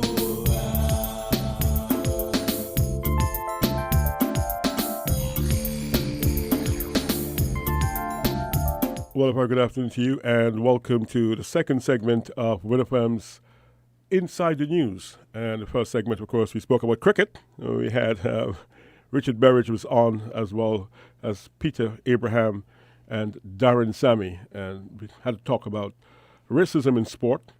We spoke as well about CPL cricket, Leeward Islands cricket, and a number of other issues. Now, for this segment of the program, we're going to change gears a bit and have another conversation. I want to say a very good afternoon now to none other than Mr. Andre Huey of SKN Newsline. Mr. Huey, good afternoon. Good afternoon, Clyde. Thanks for having me. Well, good to have you aboard. Mr. LaShawn Dixon of the St. Kitts News Observer, good to have you aboard as well. Yes, good afternoon, and thanks for having me. Well, I hope you had a good journey across the Narrows. Well, no, I live in St. You're on St. Kitts, so you're not coming across the News. All right, great. And, of course, we have our own Jermaine Abel of WinFM fame. And essentially, we're just going to have a conversation this afternoon about the state of the media in St. Kitts and Nevis in the context of COVID-19. And we want to hear from some practitioners, some of their insights and experiences. We want to begin first by inviting comments from Mr. Huey. Right. Well, again, thanks again for having me, Clive. Well, media in terms of, in the context of COVID-19, here in St. Kitts Nevis is quite revealing. First of all, I mean, from the business standpoint, being a media owner myself, it has taken a toll on the media in terms of its revenue. Advertising revenue, advertising revenue in a general sense on St. Kitts Nevis is quite competitive and quite challenged because you have so many media houses competing for a small piece of the pie, so to speak. Now with COVID-19 in the mix, that has certainly affected whatever revenues media houses would have gained from advertising. So from that standpoint, media houses now will have to be more creative, or find creative means of earning marking out additional sources of income in order to be in existence to begin with. So that's one aspect. The other aspect, of course, is how has media workers been able to cover effectively COVID-19? I could fairly say on St. Kitts Nevis, for the most part, we have been quite fortunate to have the cooperation of the authorities in terms of how we move about. During the lockdowns, for example, media houses were given the free rein to move around, to move about, and to cover news stories as being necessary. The daily briefings, for example, they offer the opportunity for media workers or journalists to submit their questions virtually without having to be in the building itself. Of course, in line of the whole social distancing protocols. So from that standpoint, I think the means of covering the stories were quite convenient and helped us in covering the stories as best as we can. Information was more or less timely. I think the daily briefings, part of the challenge of the daily briefings, I wouldn't say it's a challenge, but one of the, if I were to give it a down rating, so to speak, would be and it's again part of the whole transparency thing, but it's a double-edged sword in that the briefings were open to anyone basically to submit questions, not just journalists, but anyone in the public. And of course, that's in the general interest of being transparent and trying to get as much information as possible to persons. The problem with that is that it kind of watered down the briefings in a sense, because some of the questions that were asked were not up to the standard that would maintain the high level of information that we needed to get out to the people. And it prevented also questions from media houses to be submitted, because the time was taken up in responding to certain questions that probably were not deemed that important. But again, we're not going to prevent persons from the opportunity from asking questions. They are free to ask questions, and that's the whole purpose of the briefings. But it does affect the ability to get quality information out in a timely manner, because the briefings, you have certain time limit as well. They can't go on forever. So that was one of the things I noticed about the briefings. Outside of that, I think everything has been quite convenient for journalists as it relates to covering stories related to COVID-19. Now, what about the issue, before I go to LaShawn and to Jermaine, what about the issue of covering in the communities and even ensuring that your workplace remains sanitized? I think that has also been something that is part of the protocol. You're going to be examined and inspected and ensure that you adhere to the protocol. So that, of course, an additional responsibility to ensure that your workers' health and safety are always paramount. Right. Yeah, definitely. That is the number one concern, of course. I know for most business establishments I've been to, and a couple of the media houses that I interface with, WinFM included, I realized that the hand sanitizers were readily available for persons to use, so that was a plus. I think one of the big challenge for journalists, and it may not have surfaced this time around, but if and when there is a second wave, it's certainly something that we'll have to consider, is the how protected are journalists and media workers when they're going out to cover certain stories. Because of how highly contagious the coronavirus is, media houses would probably have to now consider additional protective measures for their workers. So yes, we have our masks, yes, we have our hand sanitizers, but if and when there is a second wave, and if it turns out to be far more, dangerous, for lack of a better word, than what we've experienced so far, then the masks and the hand sanitizer may not be enough to protect the workers. So that is something that media houses will have to consider at some point. However, one of the things I would probably want to see more, or to have more, as it relates to the workplace safety, is some more specific guidelines as to what it is that what business establishments are expected to do. We're hearing sometimes conflicting information as it relates to what protective gear or what is good enough then for protection. At one point, we were told, the cloth mask maybe not ideal, and then we're hearing that the cloth mask can work. They are at least prevent you from passing on whatever you may have to someone else. But is that enough then for someone who is going to be? Because whether or not we want to admit it, media workers are part of the front line. We may not be healthcare workers, but if we're covering the stories, and especially if as the pandemic develops locally, we are going to be on the front line even more than we have been so far. And so we need to have all the information we need to protect ourselves, one, and first of all, and then of course, secondly, to inform persons who are tuning into our networks to get information about how to protect themselves from the coronavirus. So definitely that is something I think is going to need heightened attention as we go forward. Well, thank you very much, Andre. Let's hear from LaShawn. LaShawn, your thoughts? With a lot of what Andre said, the revenue streams for a lot of media houses would have suffered during this time of COVID-19. From our standpoint at the Observer, although we continued throughout the lockdowns and after that, and the newspaper sales weren't as good as they were prior. One positive I can look at is that our website received traffic that we didn't have prior. So it had some negatives, but also brought some positives. The issue Andre brought up about the daily briefings, I thought the daily briefings were a good touch in the midst of all of this, especially when we were hearing a lot of murmurs and rumors that were going around. The daily briefings, I think, helped in reducing the believability of some of the rumors, because there's also we know every day at 5 p.m. we can tune in and we'll get the answers. So all in all, even though it has been difficult, I believe the coverage of it, and I would like to say kudos to all the media houses in St. Kitts, because through it all, majority of them continued working through it. So I would like to say kudos to all the media houses and media workers in St. Kitts and Nevis for fighting the good fight during this difficult period. LaShawn, you said something about the website traffic just going through the roof.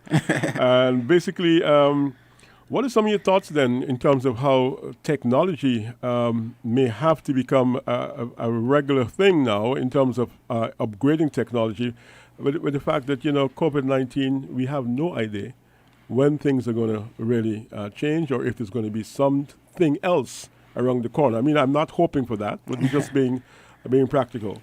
Well, even outside of COVID-19, I think the technological route was the way the world was heading. I just believe COVID-19 sped it up. We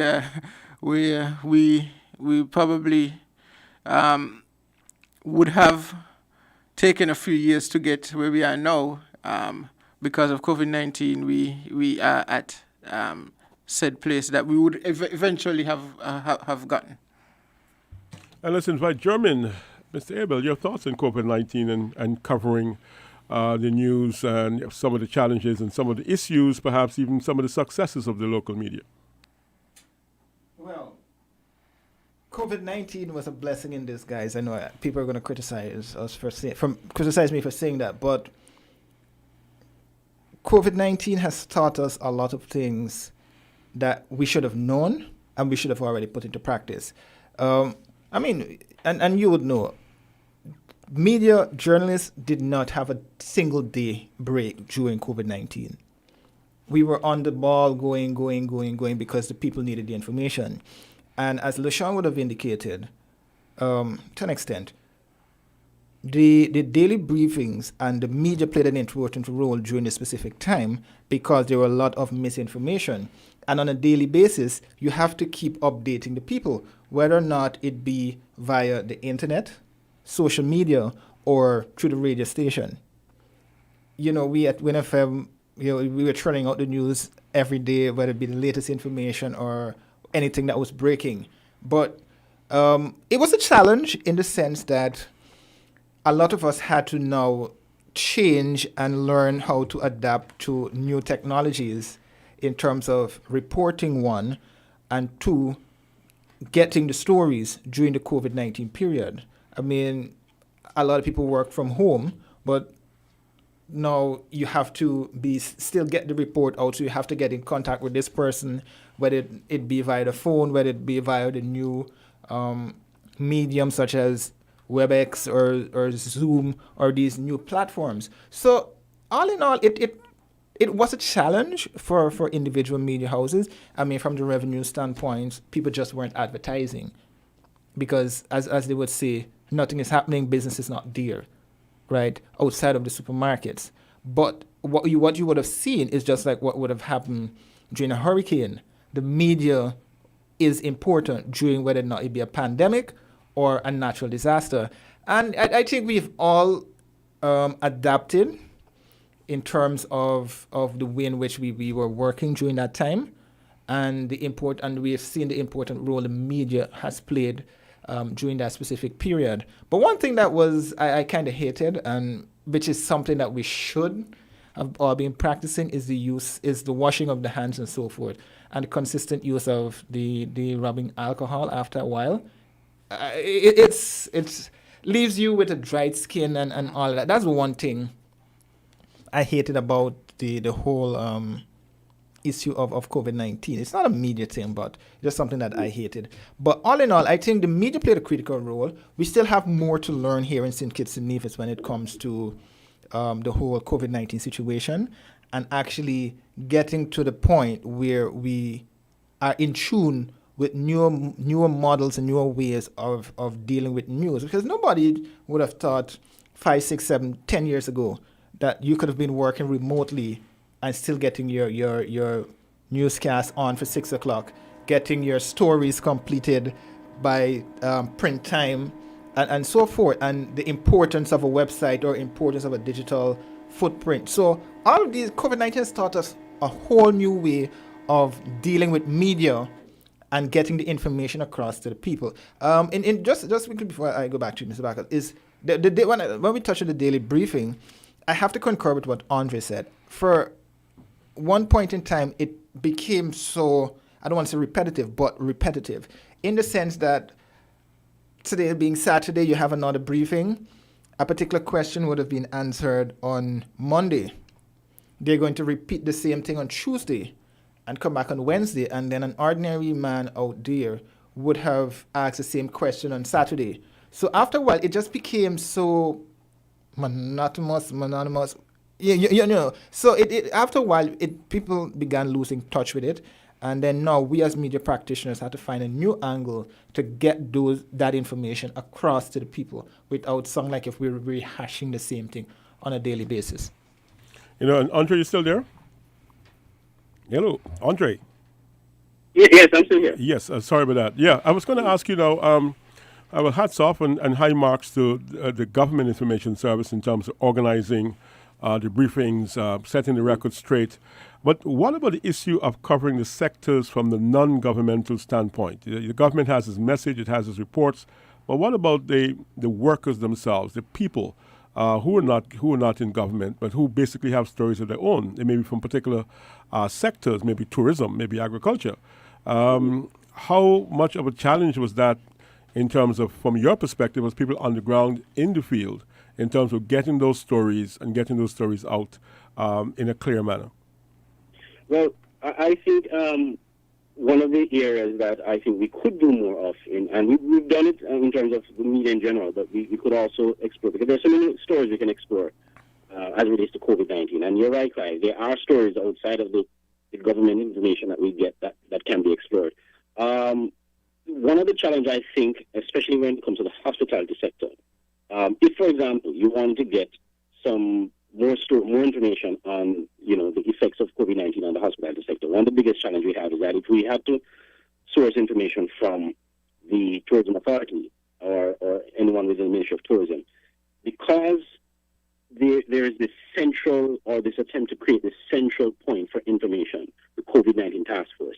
Everything has to go through the COVID-19 task force before it becomes, before it can be given to the media. And usually the daily briefing becomes, what is now the weekly briefing, becomes the central focus for that information. So it becomes a challenge unless you're speaking to the Minister of Tourism or someone, in the higher echelons of that sector. You probably won't be able to get much information. Like the hotels actually have a personal contact with a manager or owner of one of the resorts on the island. You probably won't get information from, those in the tourism sector. Or if you do, you have to report that information as, well, as a source, as opposed to a direct source. So that is certainly one of the challenges because of the central focus. And we understand the reason for it. You want to minimize misinformation as much as possible. But at the same time, it kind of restricts you from really getting to the deep, nitty-gritty stories that you can do other than just what is reported at the daily or weekly briefings. So that, I think, is one of the challenges we have where that is concerned. And that's just one example. I mean, if you look into other sectors, agriculture is a little bit more fluid. You can speak to the department, the head of the department, or the PS. So that's a little bit more fluid. You can speak to farmers as well and get their feedback. So that is not so much of a challenge. But the hospitality sector, which I think is a major part of our economy, you really want to do some more stories in that regard, other than just saying, well, X amount of persons are laid off, or X amount of persons are awaiting return to work, etc., etc. There's so many other stories we can explore, but we have those challenges from time to time. Well, I know you have to go shortly, so let me throw you another question, and then I'm going to hear from LaShawn and Jermaine in just a moment. What about media houses exploring areas of collaboration, which may have limited resources, areas of perhaps working together, and what issues have arisen now in terms of areas of collaboration, let's say perhaps through an association of some kind or training, or areas that you realize that, look, yes, you're getting the story, these are the numbers, this is what's going on, but you're not getting to the root of the people who basically may want to tell a story because you may not have the resources. And then, of course, you have social distancing, you have protocols in place and all that. What are some of your thoughts about deepening collaboration among media houses and perhaps improving training for people, not because they're not doing well, but there's always room to get better at whatever you're doing? Right. Well, that's a very good question, Clive. And I will start by saying that I think COVID-19, what the pandemic has taught us, one of the things, many of them, but one of the things it has certainly taught us is the need for collaboration.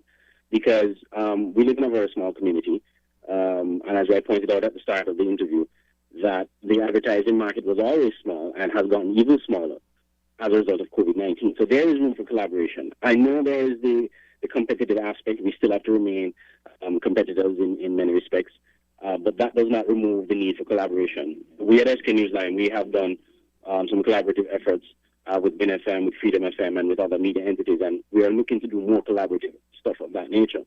One of the things that I think we can do in terms of collaboration is even combining to work on certain projects or certain stories, for example.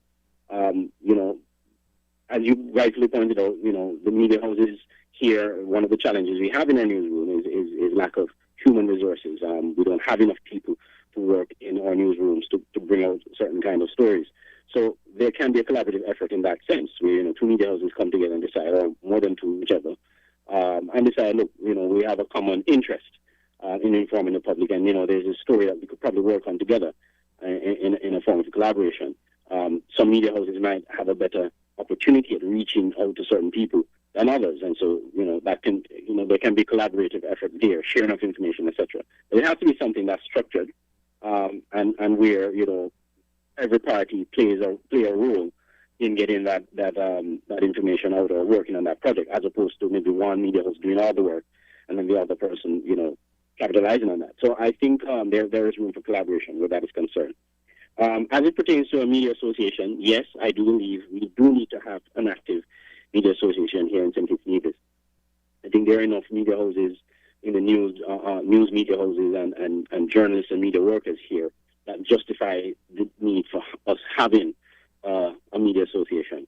I know there is one, and I'm looking into the possibility of reviving that association and getting it more active and having it linked directly with the Association of Caribbean Media Workers, which, as we know, conducts trainings from time to time and provide training opportunities to its member associations across the Caribbean. So I think St. Kitts and Nevis need to be a part of that. As there's one thing about being a journalist is that you can never have too much training. There is always a need for us to gain more, new skills and learn new skills, especially in this technologically advanced age that we live in. There are ways in which we can utilize the technology that's there to enhance our work and to make our jobs a lot easier. So training through the ACM and training through other entities certainly provides an opportunity for media workers to improve and by extension improve their work, which better serves the community. So I see a lot of room for collaboration. I see a lot of room for training opportunities. And I do see the need for the Media Association to be revived. And so in the coming weeks, we're hoping to get some update on that.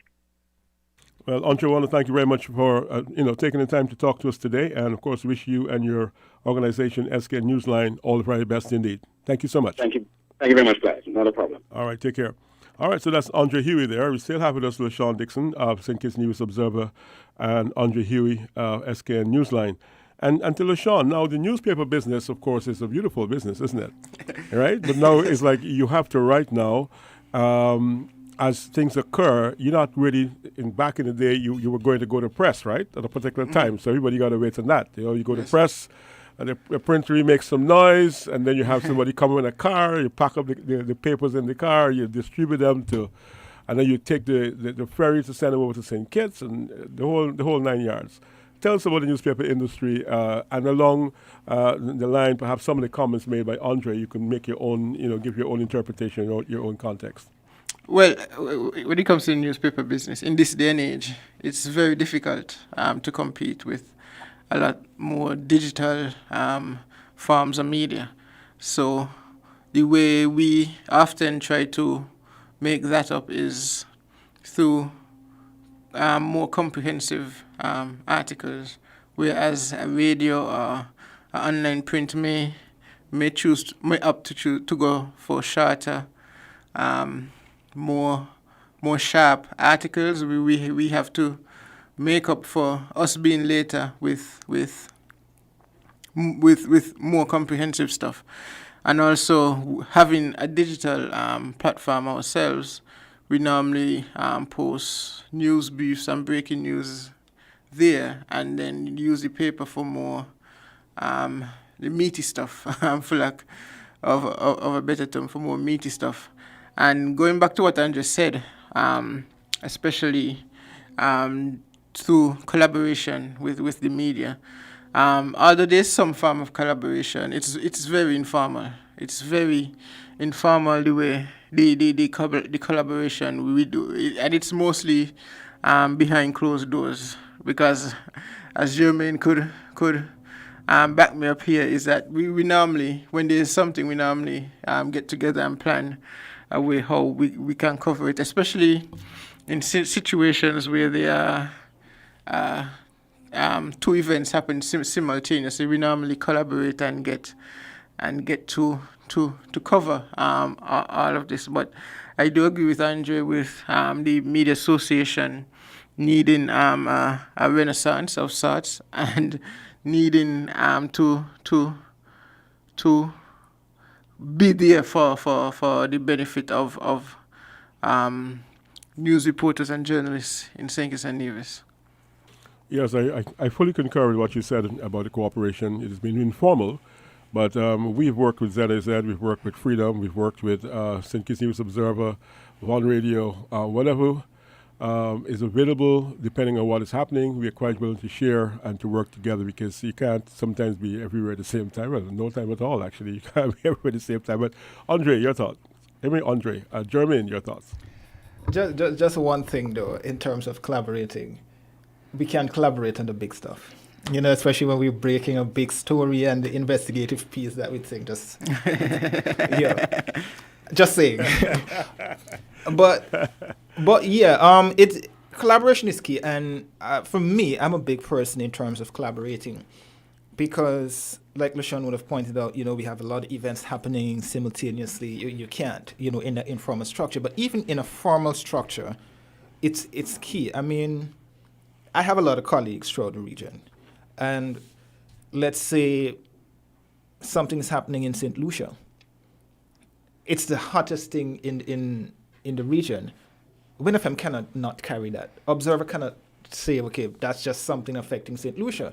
But when you look deeper into that issue, it's something that's going to affect the region, including St. Kitts and Nevis. Let's look at the typical example, Liat, and what we saw happening in Antigua, where Gaston Brown would have made his comment that Liat is going to be liquidated. Now, obviously, that's the biggest thing happening. We cannot say, because he said it in Antigua, it's not going to affect us here in St. Kitts and Nevis. So that collaboration with these agencies, formally or informally, is very, very key, at least in this point in time during COVID-19, when things are happening. So you can now reach out to a colleague and say, hey, look, we're trying to get this information. Can you confirm or deny?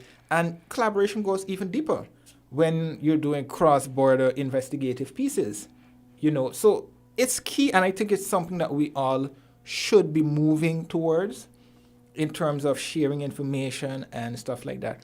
But the whole landscape of the media is changing, and what I've found is more young people are now coming into the field of journalism. I'm going back to the point Andre made in terms of the resuscitation of the Media Association, because a lot of people who are now starting, whether or not you're just out of high school or you're now coming into the field, still lack this level of understanding of journalism and the various subsectors of journalism, whether or not you're covering energy, whether or not you're going to be a court reporter.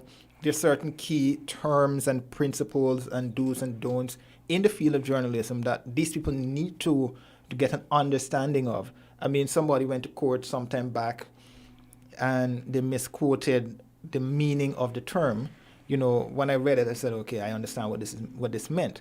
But it did not come across the way in which the person put it. So it is those finer things that people need to get. So training, for example, is key in terms of a lot of people, even you, Mr. Bacchus, there's certain things that you've been in this business for quite some time, and I joke about it, but there is certain things that you would gladden for a refresher in terms of the way forward.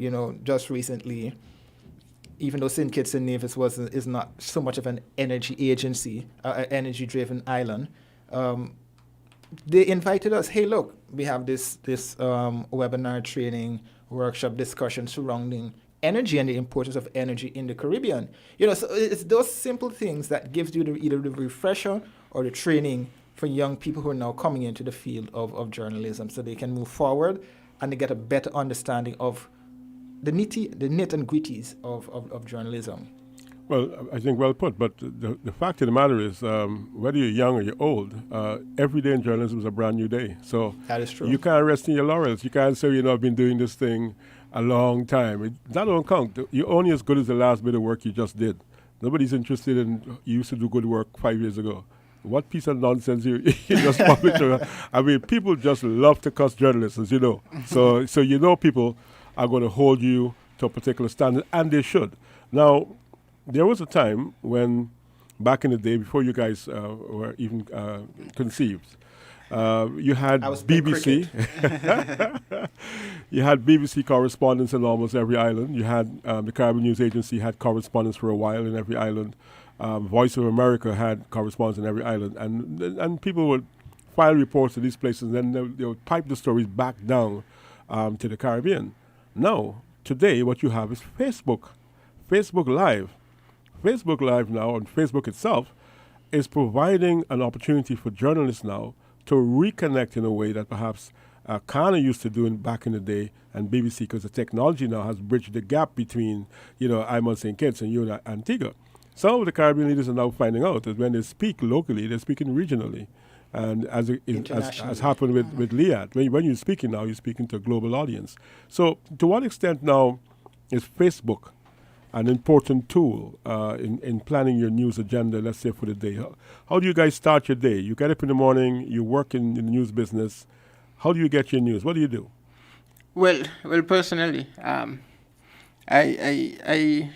use Facebook a lot for story ideas, for news, for breaking news, because as we know, Facebook not only is a medium to put out news, it's also a medium. It's also a source for news if you're in the business. So Facebook, Twitter, and other forms of social media, they also can be used to get not only get your message out, but as I said, a source of information for let's say a page that's doing something good, but it doesn't have the audience that would normally generate any traction. So social media in general is a good source to get news from, but you also have to be careful with it, because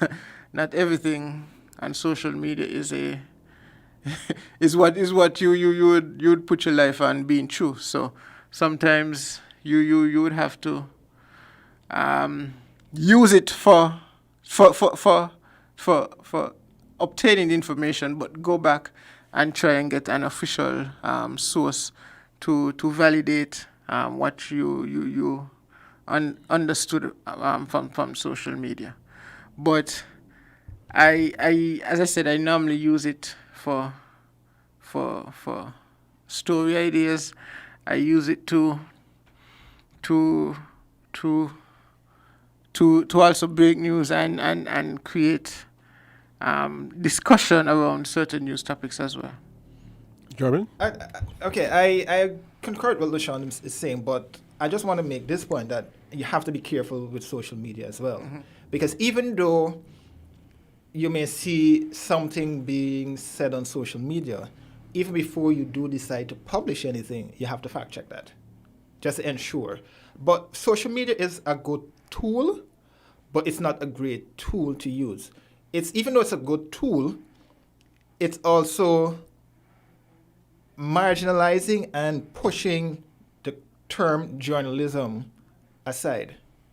Because even though somebody's going to come to say, hey, look, a statement was issued on social media by whether it be a leader, an agency, an entity, you still need certain other questions, basic questions answered from those principals or parties who would have put that information out there. So even though it's a good tool, and oftentimes journalists use it as a means to gather a story idea, you still can't get away from the basics of looking out there in the public domain to see what is of interest and that idea that's developed. Yes, literally my phone blows up every morning. So when I check the phone, all these things are already there. I check my email to see whether or not anything is there, and then I continue from there in terms of developing what exactly it is that I'm going to do for the day. It's okay, but at the end of the day, you still need to be careful in terms of how you do what. You cannot ignore Facebook. You cannot ignore social media in terms of news, but because those are what are breaking, and those are also important, but you cannot get away from the principles of journalism, but that is what's happening out there and getting that story to the public. You listen to Inside the News on Winter 90.9. We're chatting with two young journalists, German Abel and LaShawn Dixon. German from Winter FM, of course, and of course LaShawn, well known from the St. Kitts and Nevis Observer. Let's hear from our partners. We'll be back with more in this conversation about journalism in the age of COVID. As social distancing becomes the norm of our everyday life, The Cable wants you, our customer, to know that we are here for you every day. Just log into us on Facebook, Instagram, and YouTube. Send us your feedback at email customerservice@thecable.biz. Visit our website www.thecable.net. It's also nice to know you can pay your bills at a distance, online at all commercial banks, or at www.thecable.net/pay. Now's the time to try online banking. It's ultra easy. Call us at 465-2588, 662-7742, or 763-0184. The Cable. We're here for you.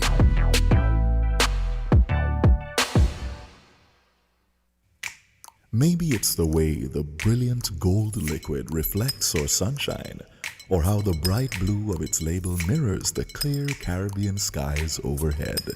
Maybe it's the fresh, crisp taste of this beastly cold beer on a scorching hot day.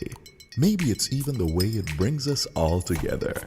But one thing is for sure, Carib is very much a part of who we are wherever we're from in the Caribbean. Carib, it's the way we play. Drink responsibly. Honey, I have so much to do, and now I need to go to TDC Home and Building Depot to buy the new fridge. Samantha, stop worrying. You can purchase the fridge and whatever else you may need with TDC Home and Building Depot's curbside and delivery service. Really? Just send your request via WhatsApp or email, pay online, and get your purchase by pickup or delivery. Wow! I'm going to try TDC curbside and delivery service now. Terms and conditions apply. Check our social media pages for all the details. You're tuning to Wind FM, it's 90.9. We're having a conversation with LaShawn Dixon and German Abel, young journalists practicing the craft. And of course, we're talking about social media and the importance of Facebook and all that. Let me ask you guys, based on your experience, for a couple of tips on how to use social media, pertaining to your own field, of course. People have a way of sending you material, in particular, by way of example, forwarded, and then you read stuff.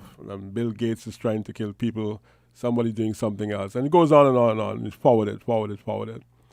How do you treat with this sort of thing? How do you proceed? What tips would you offer our listeners in terms of dealing with information coming away via social media? Well, first, I trust, but I also verify. So if I see something on social media, I like that one. I would believe it, but I would look to validate it in some way before, especially when it comes to big news surrounding just big celebrities. You wouldn't want to be the one sharing false news and something like that.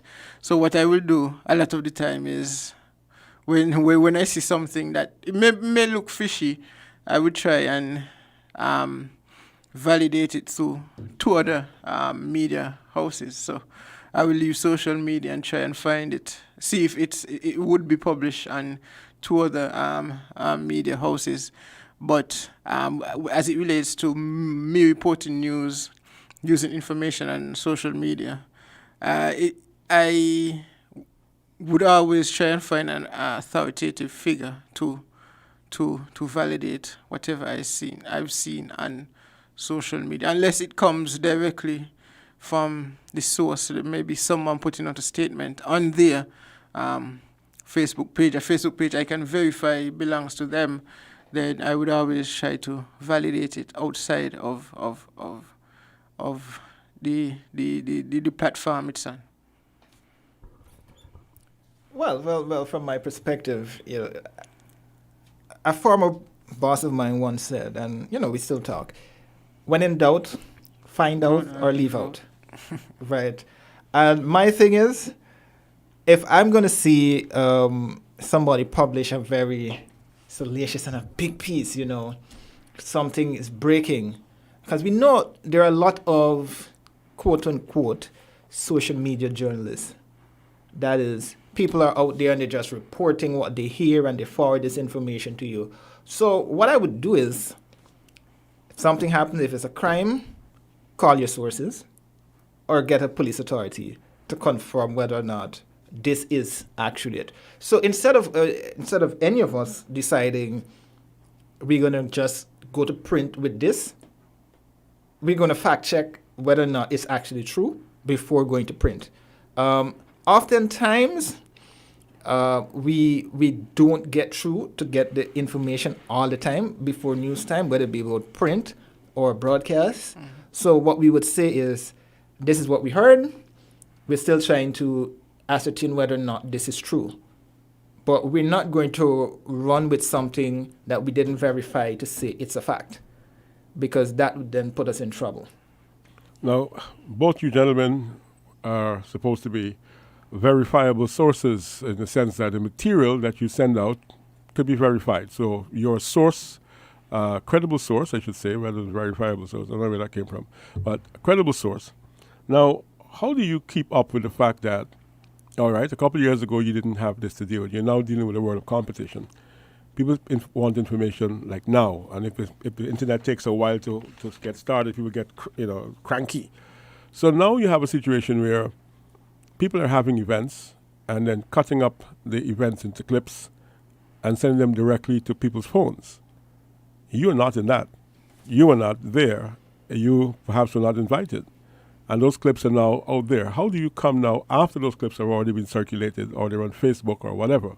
How do you come to cover that story now? Do you regurgitate what is on the clip and say, well, it's just 24 hours late, but here you go, just in case you want a second serving? What do you do? Well, the most you can do at that point in time, if, for example, something happened last night and you're serving it up in the morning, obviously you have to season it and come with something completely different, so that people actually want it. Right. I mean, I was in an editorial meeting once, right? And I'm not going to say what came out of the editorial meeting and the colorful language that we were arguing about. So the general question that, that was in the editorial meeting the morning is, I'm going to put this nicely and diplomatically. Why would somebody want to hear that story on the news tonight? Why would I want to look at that? So if LeSean would have heard Germany won the test match for West Indies last night, obviously he can't come this morning to tell the people that Germany won the test match for West Indies this morning. Obviously, he would have to come with a different perspective, a different take on that same fact that Germany won West Indies the test series last night. And you have to come different. And what he was saying earlier in terms of the perspective that the Observer has taken as a newspaper to stay relevant is that you go in depth in terms of providing more material for print than you would be providing for a breaking story that would have come in the night before. Because obviously Observer prints on Thursday or Friday, Thursday, Friday, for the weekend. Obviously you can't come with the fact that a guy died on Monday and put it on the front of the newspaper for me and expect me to buy it when I would have heard it on Win FM, Kiss FM, Freedom FM, ZIZ Radio, ZIZ Television, see it on SKN Vibes, and everybody has plastered it for me. I would not come to see, okay, he died, so you understand. So it's taking a different perspective to the same report is what would have to be done. Yes, and I agree with a lot Jermaine said. But it's about knowing the organizers of the event that you're attending, knowing that if these scripts are going to be out before I could complete my story. So what new information can I bring that can keep my story relevant, that can appeal to a reader to want to pick up the newspaper? But not only that, is also knowing what your competition has printed, because as you know, I'm a newspaper. We come out after everyone. So what I will do, I would go through the various media houses and see what angle they took to report on a particular story, and then find the angle that would make my story unique, that can go on the front page and keep us relevant. So you have some intelligence gathering. Yes. One journalist actually told me once, what they would do is just like what LeSean would have said, because the daily newspapers, they don't come out until the next morning. And what you have to do, and what he once told me is, he would go to and run through each story to find a loophole, and based on that loophole, he would then take that perspective and ask that question that wasn't answered in all the reports. And that's the perspective that he takes his report and publish the next morning. So at least you're remaining relevant. But I think the biggest issue to media right now is social media. And we have to accept the fact that regardless of if we wake up today or tomorrow, the story will always be out there. But one thing that people need to understand is that the only source that you should really be trusting is mainstream media. Because somebody could put out something salacious about Mr. Abel tomorrow, and you continue to rehash that, we're going to end up in court, right? And that's the thing. So media houses verify this information to put out there. But people oftentimes don't like the angle that a particular media house would have taken, even though it's factual, and then they're going to say, oh, I can't read this because this is not true. But they're going to take whatever is published on social media and they'll run with that. And it's going to eventually catch up with people's social media. Well, you have basically, as an example, if you look at the St. Kitts News Observer, you'll find that there's activity online every single day, every day. The paper may be coming out on Thursday or on Friday, but every day you can go on the Observer and you could find 5, 6, 7, 8, 9 stories, depending on what day it is. Of course, to achieve that, they're not, in every instance, stories. They're basically press releases. And it's not the Observer alone. It's Win FM. It's everybody has this fast train of packaged material coming at you that people expect you to publish. If you don't publish it, people say, well, how come you don't have that, but somebody else has it? But the question, I think you answered it a little bit earlier on, is very often in your coverage, you are required to fulfill a certain standard. Your story must say who, what, where, why, and so on. So if a release comes away without those ingredients there, how do you manage now to say, okay, this is fast, this is good, it's going there, but it doesn't answer those questions. When I read it, somebody says something, but I don't know where, why, how, who, cost, this, that. Obvious questions that somebody will ask you. You can't find that information in that thing that you're publishing.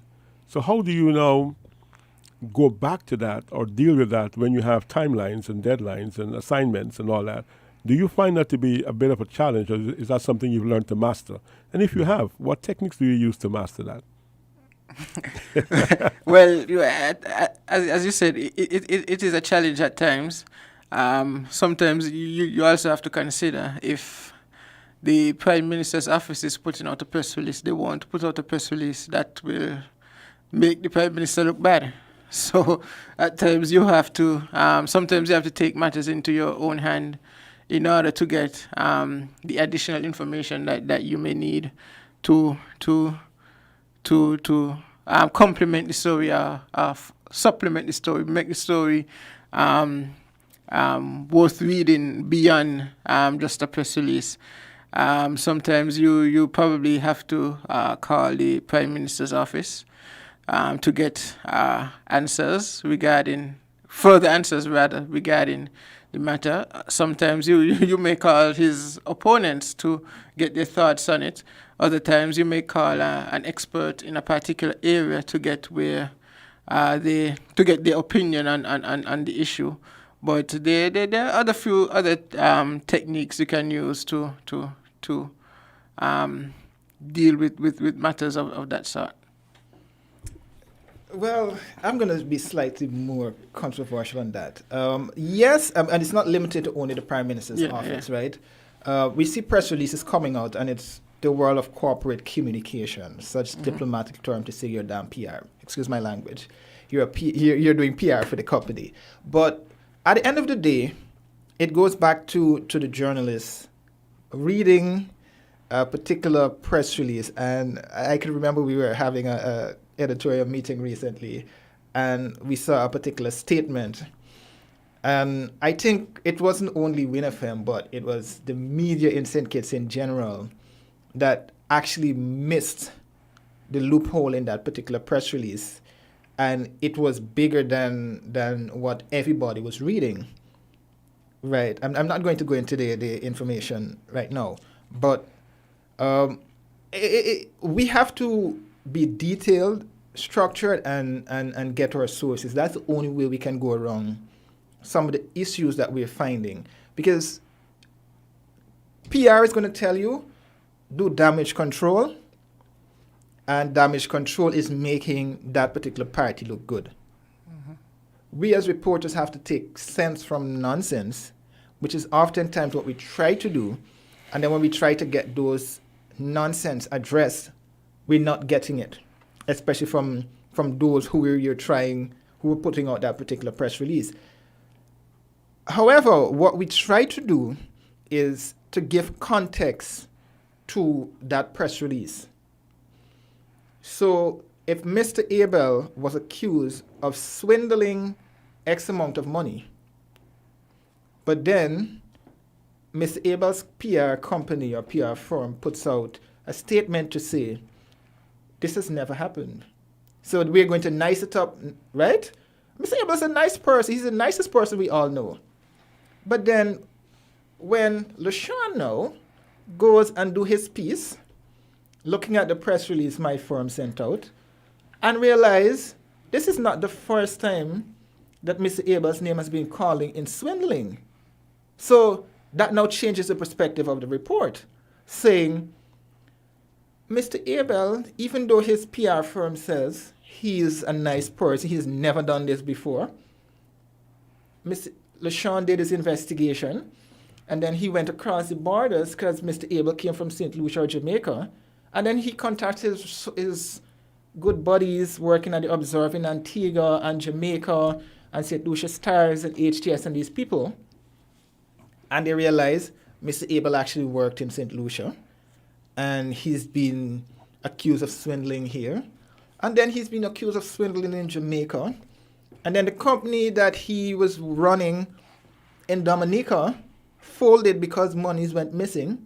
So the point is, we go beyond to get the context of the stories, and I think that is what people don't like when you send out a PR statement, and it is supposed to be addressing this topic, but when a reporter goes diving deeper to get the backstory and the context so people can understand, people don't appreciate that. And I think that's what we need to do more of, give the backstory. I know I was in a discussion, just quickly, it's not last year, late 2018, with a particular commission in St. Kitts and Nevis. And somebody on the commission asked about why do we oftentimes go back to give information. I'm not going to name the commission again. Why do we go back to give information, background information, even though this person would have been cleared or whatever?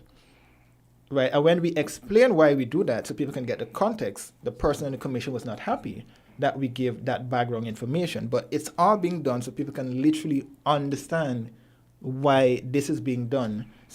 And why this statement was issued with regards to that, so people can get a full picture of what actually would have happened. Well, I want to thank you very much, gentlemen, for taking the time to be here today to exchange thoughts and to have a conversation about your profession, the work that you do. We're going to hear from our partners, and then we'll see if anyone has a question or a comment to make when we come right back after these good words. As social distancing becomes the norm of our everyday life, the Cable wants you, our customer, to know that we are here for you every day. Just log in to us on Facebook, Instagram, and YouTube. Send us your feedback at email customerservice@thecable.biz. Visit our website www.thecable.net. It's also nice to know you can pay your bills at a distance, online at all commercial banks, or at www.thecable.net/pay. Now's the time to try online banking. It's ultra easy.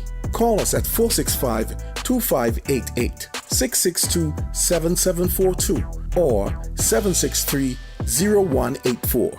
The Cable. We're here for you.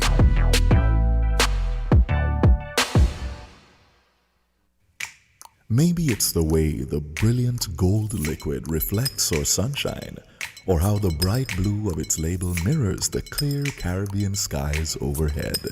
Maybe it's the fresh, crisp taste of this beastly cold beer on a scorching hot day.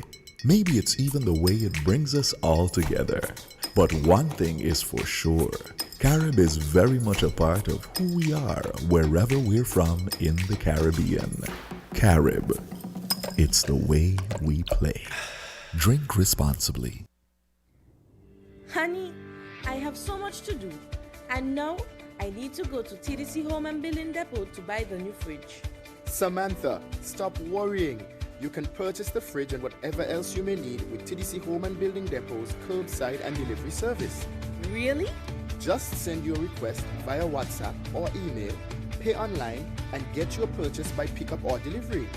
Wow! I'm going to try TDC curbside and delivery service now. Terms and conditions apply. Check our social media pages for all the details. A very good afternoon to you. You're live and on the air. Hi, Mr. Bacchus, good afternoon. Yes, good afternoon, sir. Yeah, I just want to touch a bit on, as you are talking about journalism and news and everything, when it comes to news, right, I would like to see the radio stations, them bring more items where news is concerned. Instead of just running one thing sometime for 2 days. And sometimes, not only 2 days, but sometimes on all three of the major newscasts. News is very important. You know, when you listen to some of the radio stations in St. Kitts, sometimes, you only get something about 2 or 3 items local news, 2 items regional news, sometimes 2 items international news. What I would like to see happen, as I said, and I don't know if Wayne FM want to take the lead, well, in terms of sponsorship, I don't know how much the sponsors, how much minutes the sponsors are sponsored the news for, if it's only 15 minutes or 20 minutes or half an hour. But you find sometimes, you listen to some other radio stations in the region and, you get newscasts sometimes for an entire hour. They would keep, as sometimes they midway, they would repeat the first 3 items of the news and then, the same thing with the regional news. And you got a little bit tip it's in between, like business, business report, To me, the radio station, they are playing too much music, man, too much music. I'm not saying, entertainment is music, yes. A lot of young people, they like to hear music, right? But I still feel that radio stations need to dedicate more time to news, both regional and local news. Something you will get international news from, Carib Update and the regional news from Carib Update, BBC or whatever. But this is just my take, right, Mr. Bacchus? Yeah, man. I appreciate it. I would like y'all to, spend some more time. As I said, I don't know how the sponsorship go out if it's only for 15 minutes, but cut short some of the music and give us some more news. That's my input. Thank you so much. Much appreciated. All right, so that caller speaking in general, not anything directed at you guys in particular, just speaking about the issue of having more news and less music, and asking not only for more news, but I think I heard him suggest that sometimes there's a paucity of local stories in the news. I don't know if you have a response. Well, just one response to he was comparing us to some of the regional agencies. 2 things people need to understand about media in St. Kitts and Nevis. One, media entities, whether it be Win FM, ZIZ, wherever it is, they're limited in terms of resources. Secondly, you're limited in terms of manpower. So when you look at, and one of my good agencies, we had on one of the reporters here, CNC3, the Guardian Media. The Guardian Media has, I would say, not correct term, but I'm just going to use it anyway, a barrage of news reporters. You have what we call a complete newsroom. These guys operate both their television, their radio, and their newspaper.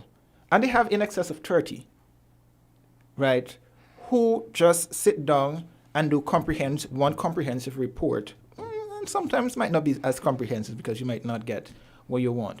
But when you have deadlines to submit and you're working sometimes with 1 person a day, 2 persons, or 3 persons a day, and you have to get your news on at 12, 3, 6, whatever time it is, you have to put a package on. You have to get your sponsors you have to meet what your sponsor, the businesses are sponsoring.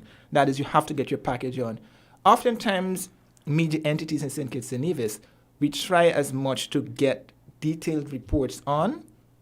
So sometimes it might be 2-3 comprehensive reports and some smaller reports in. And then we also have some people from around the Caribbean who lives in St. Kitts and Nevis who you want to have out there. And also, people need to understand what's happening internationally. So that's why you see we put international reports on. For example, we started to cover the coronavirus since January, or since early January, turn of the new year. Right? So these things are still important, but at the end of the day, it comes down to the fact that newsrooms are oftentimes limited and they're constrained because of lack of proper resources. I mean, I can speak for WinFM's perspective, but I'm not going to go into much detail. But oftentimes, it's not that many people in the newsroom who are going to say, okay, Jermaine, I would expect 5 stories from you today.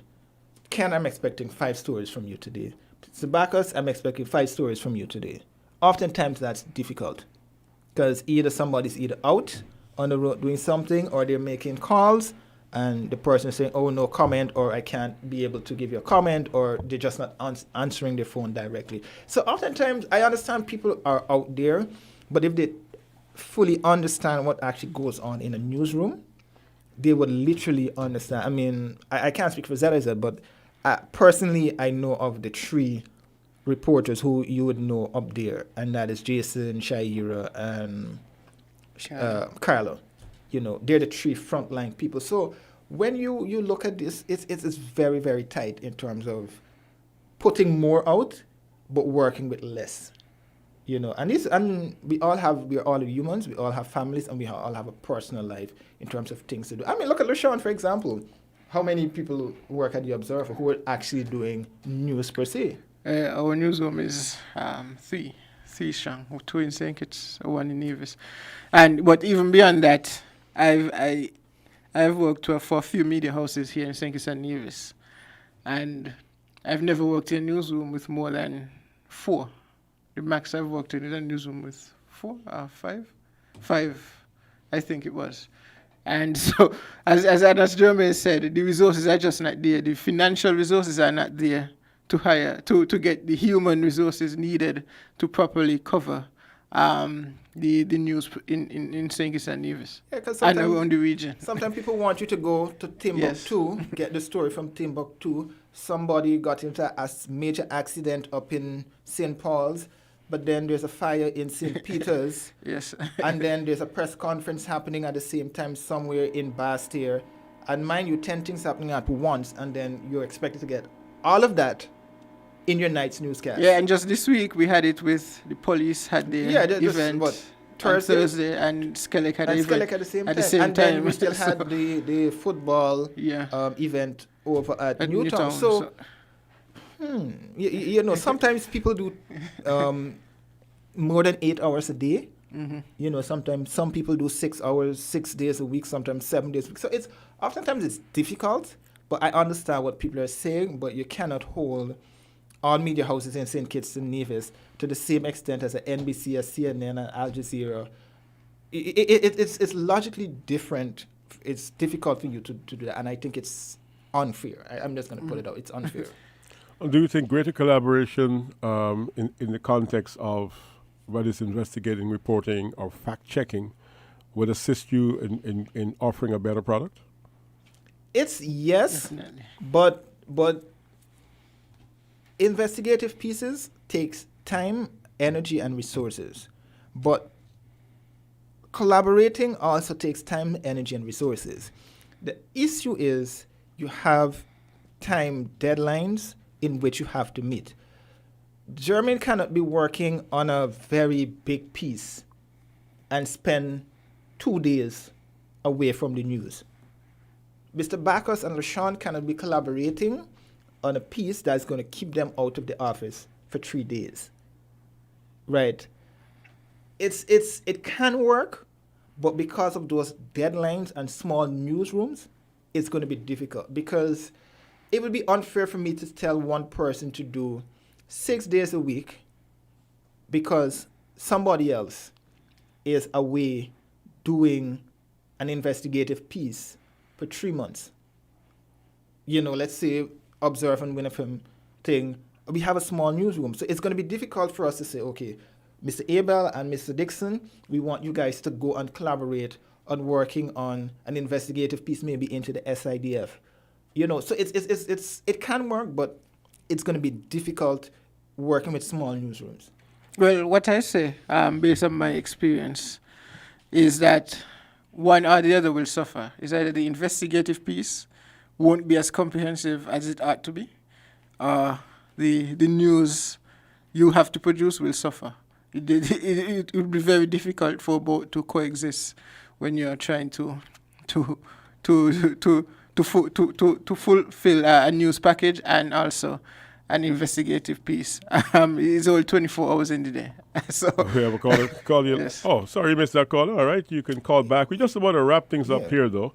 Gentlemen, what would you say to anyone who's contemplating entering the profession based on your experience?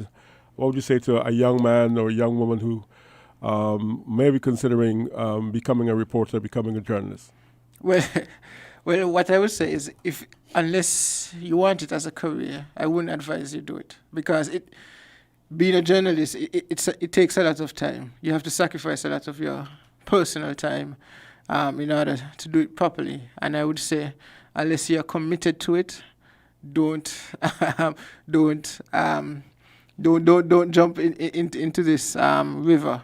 I will also say it's basically like being a police or a nurse, where you'll always be a police and a nurse, even whether you're on the clock or not. You'll always you'll always be a journalist. You'll always have to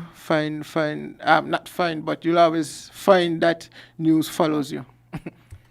Well, I'll put it more bluntly, Mr. Bacchus. Don't get married and become a journalist. I'm putting it blunt, because when I first started in this field many moons ago, I'm not going to say how many years ago, but I'm in bed sleeping at 1, 2 o'clock in the morning. And that's when the height of you're now getting your first turn and your first dream, as people would say. Mm-hmm. The phone rings. Oh, Mr. Abel, there's a fire close to you in your area. Can you get up out your house to go and get it? And you cannot tell your boss or your editor or anybody, no. The sleep may be so sweet that you cannot say no. Yep. Right? Because you're expected to get the story, not just go and take a photo or take videos, but get somebody to comment, right? Because you need that particular shot or photo for the newscast for the night. Yes. Get the emotions of the people on the scene at that time. Now, young and naive journalists, well, those who are not coming into the field, and say, what's the difference between going to cover the story at 1 o'clock and covering the story at 9 o'clock in the morning? I cannot tell, my bosses who've been in this field for quite some time that, well, I can go in the morning to get a comment. I can remember one Easter, I Easter, everybody gone out, enjoy themselves, whatever it is. Ring, ring, ring. Mr. Abel, when you finish covering them nonsense of a kite story, please go. I'm not going to say the terms that they use again. This is radio.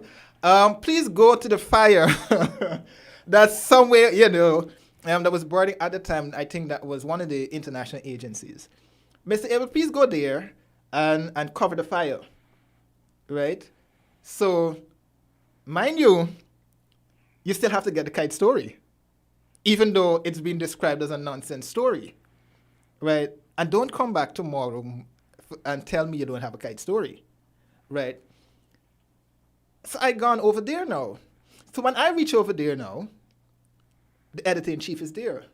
Now, I'm asking myself, I just started in the field, why in the world would you remove me from that to send me there while you're there?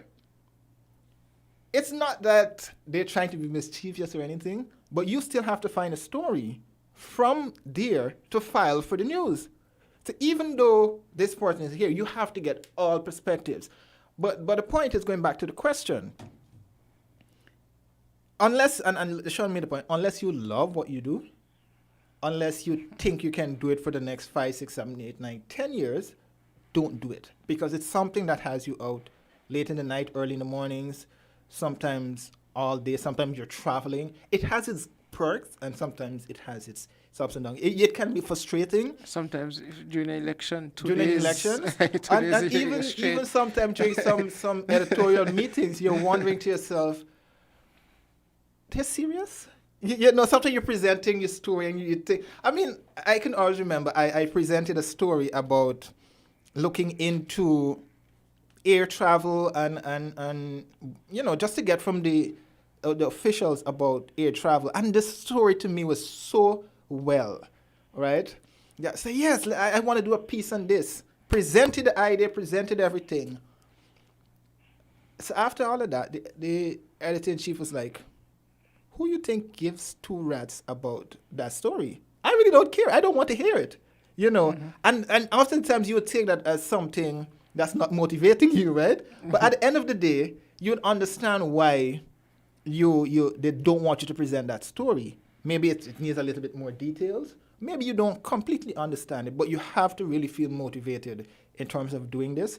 And as I always tell people, you have to have a thick skin to be in journalism. Trust me, you have to have a thick skin. LaShawn, you get the last words. Yes, and going back to being a journalist, another thing, you have to be an all-rounder. Because a lawyer practices law, a doctor practices medicine. But in journalism, we have to learn law, we have to learn medicine, we have to learn financing, we have to learn various, a wide sectorial of jargons and terms in order to completely inform our readers and listeners. Yeah, because just one thing to add to that, because for example, Manchester City went to court. Now, a sports reporter may be asking himself, I don't need to know jurisprudence and all these.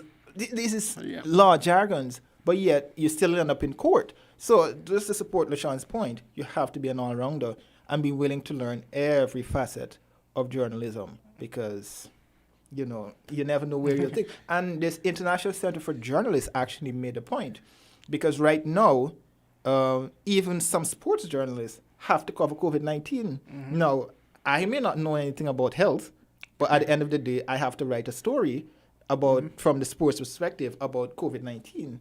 Likewise, energy journalists and so forth. And you have to be an all-rounder and be willing to read and understand everything. Well, that's our program for today. You just heard the perspectives of two young journalists in St. Kitts and Nevis, LaShawn Dixon of the St. Kitts and Nevis Observer and German Emil of WinFM 98.9. Thank you so much for being a part of our programming for today. And we want to say thank you so much to the Cable, Cara Brewery, and the TDC Group of Companies. As social distancing becomes the norm of our everyday life, the Cable wants you, our customer, to know that we are here for you every day. Just log in to us on Facebook, Instagram, and YouTube. Send us your feedback at email customerservice@thecable.biz. Visit our website www.thecable.net. It's also nice to know you can pay your bills at a distance, online at all commercial banks, or at www.thecable.net/pay. Now's the time to try online banking. It's ultra easy. Call us at 465-2588, 662-7742, or 763-0184. The Cable. We're here for you.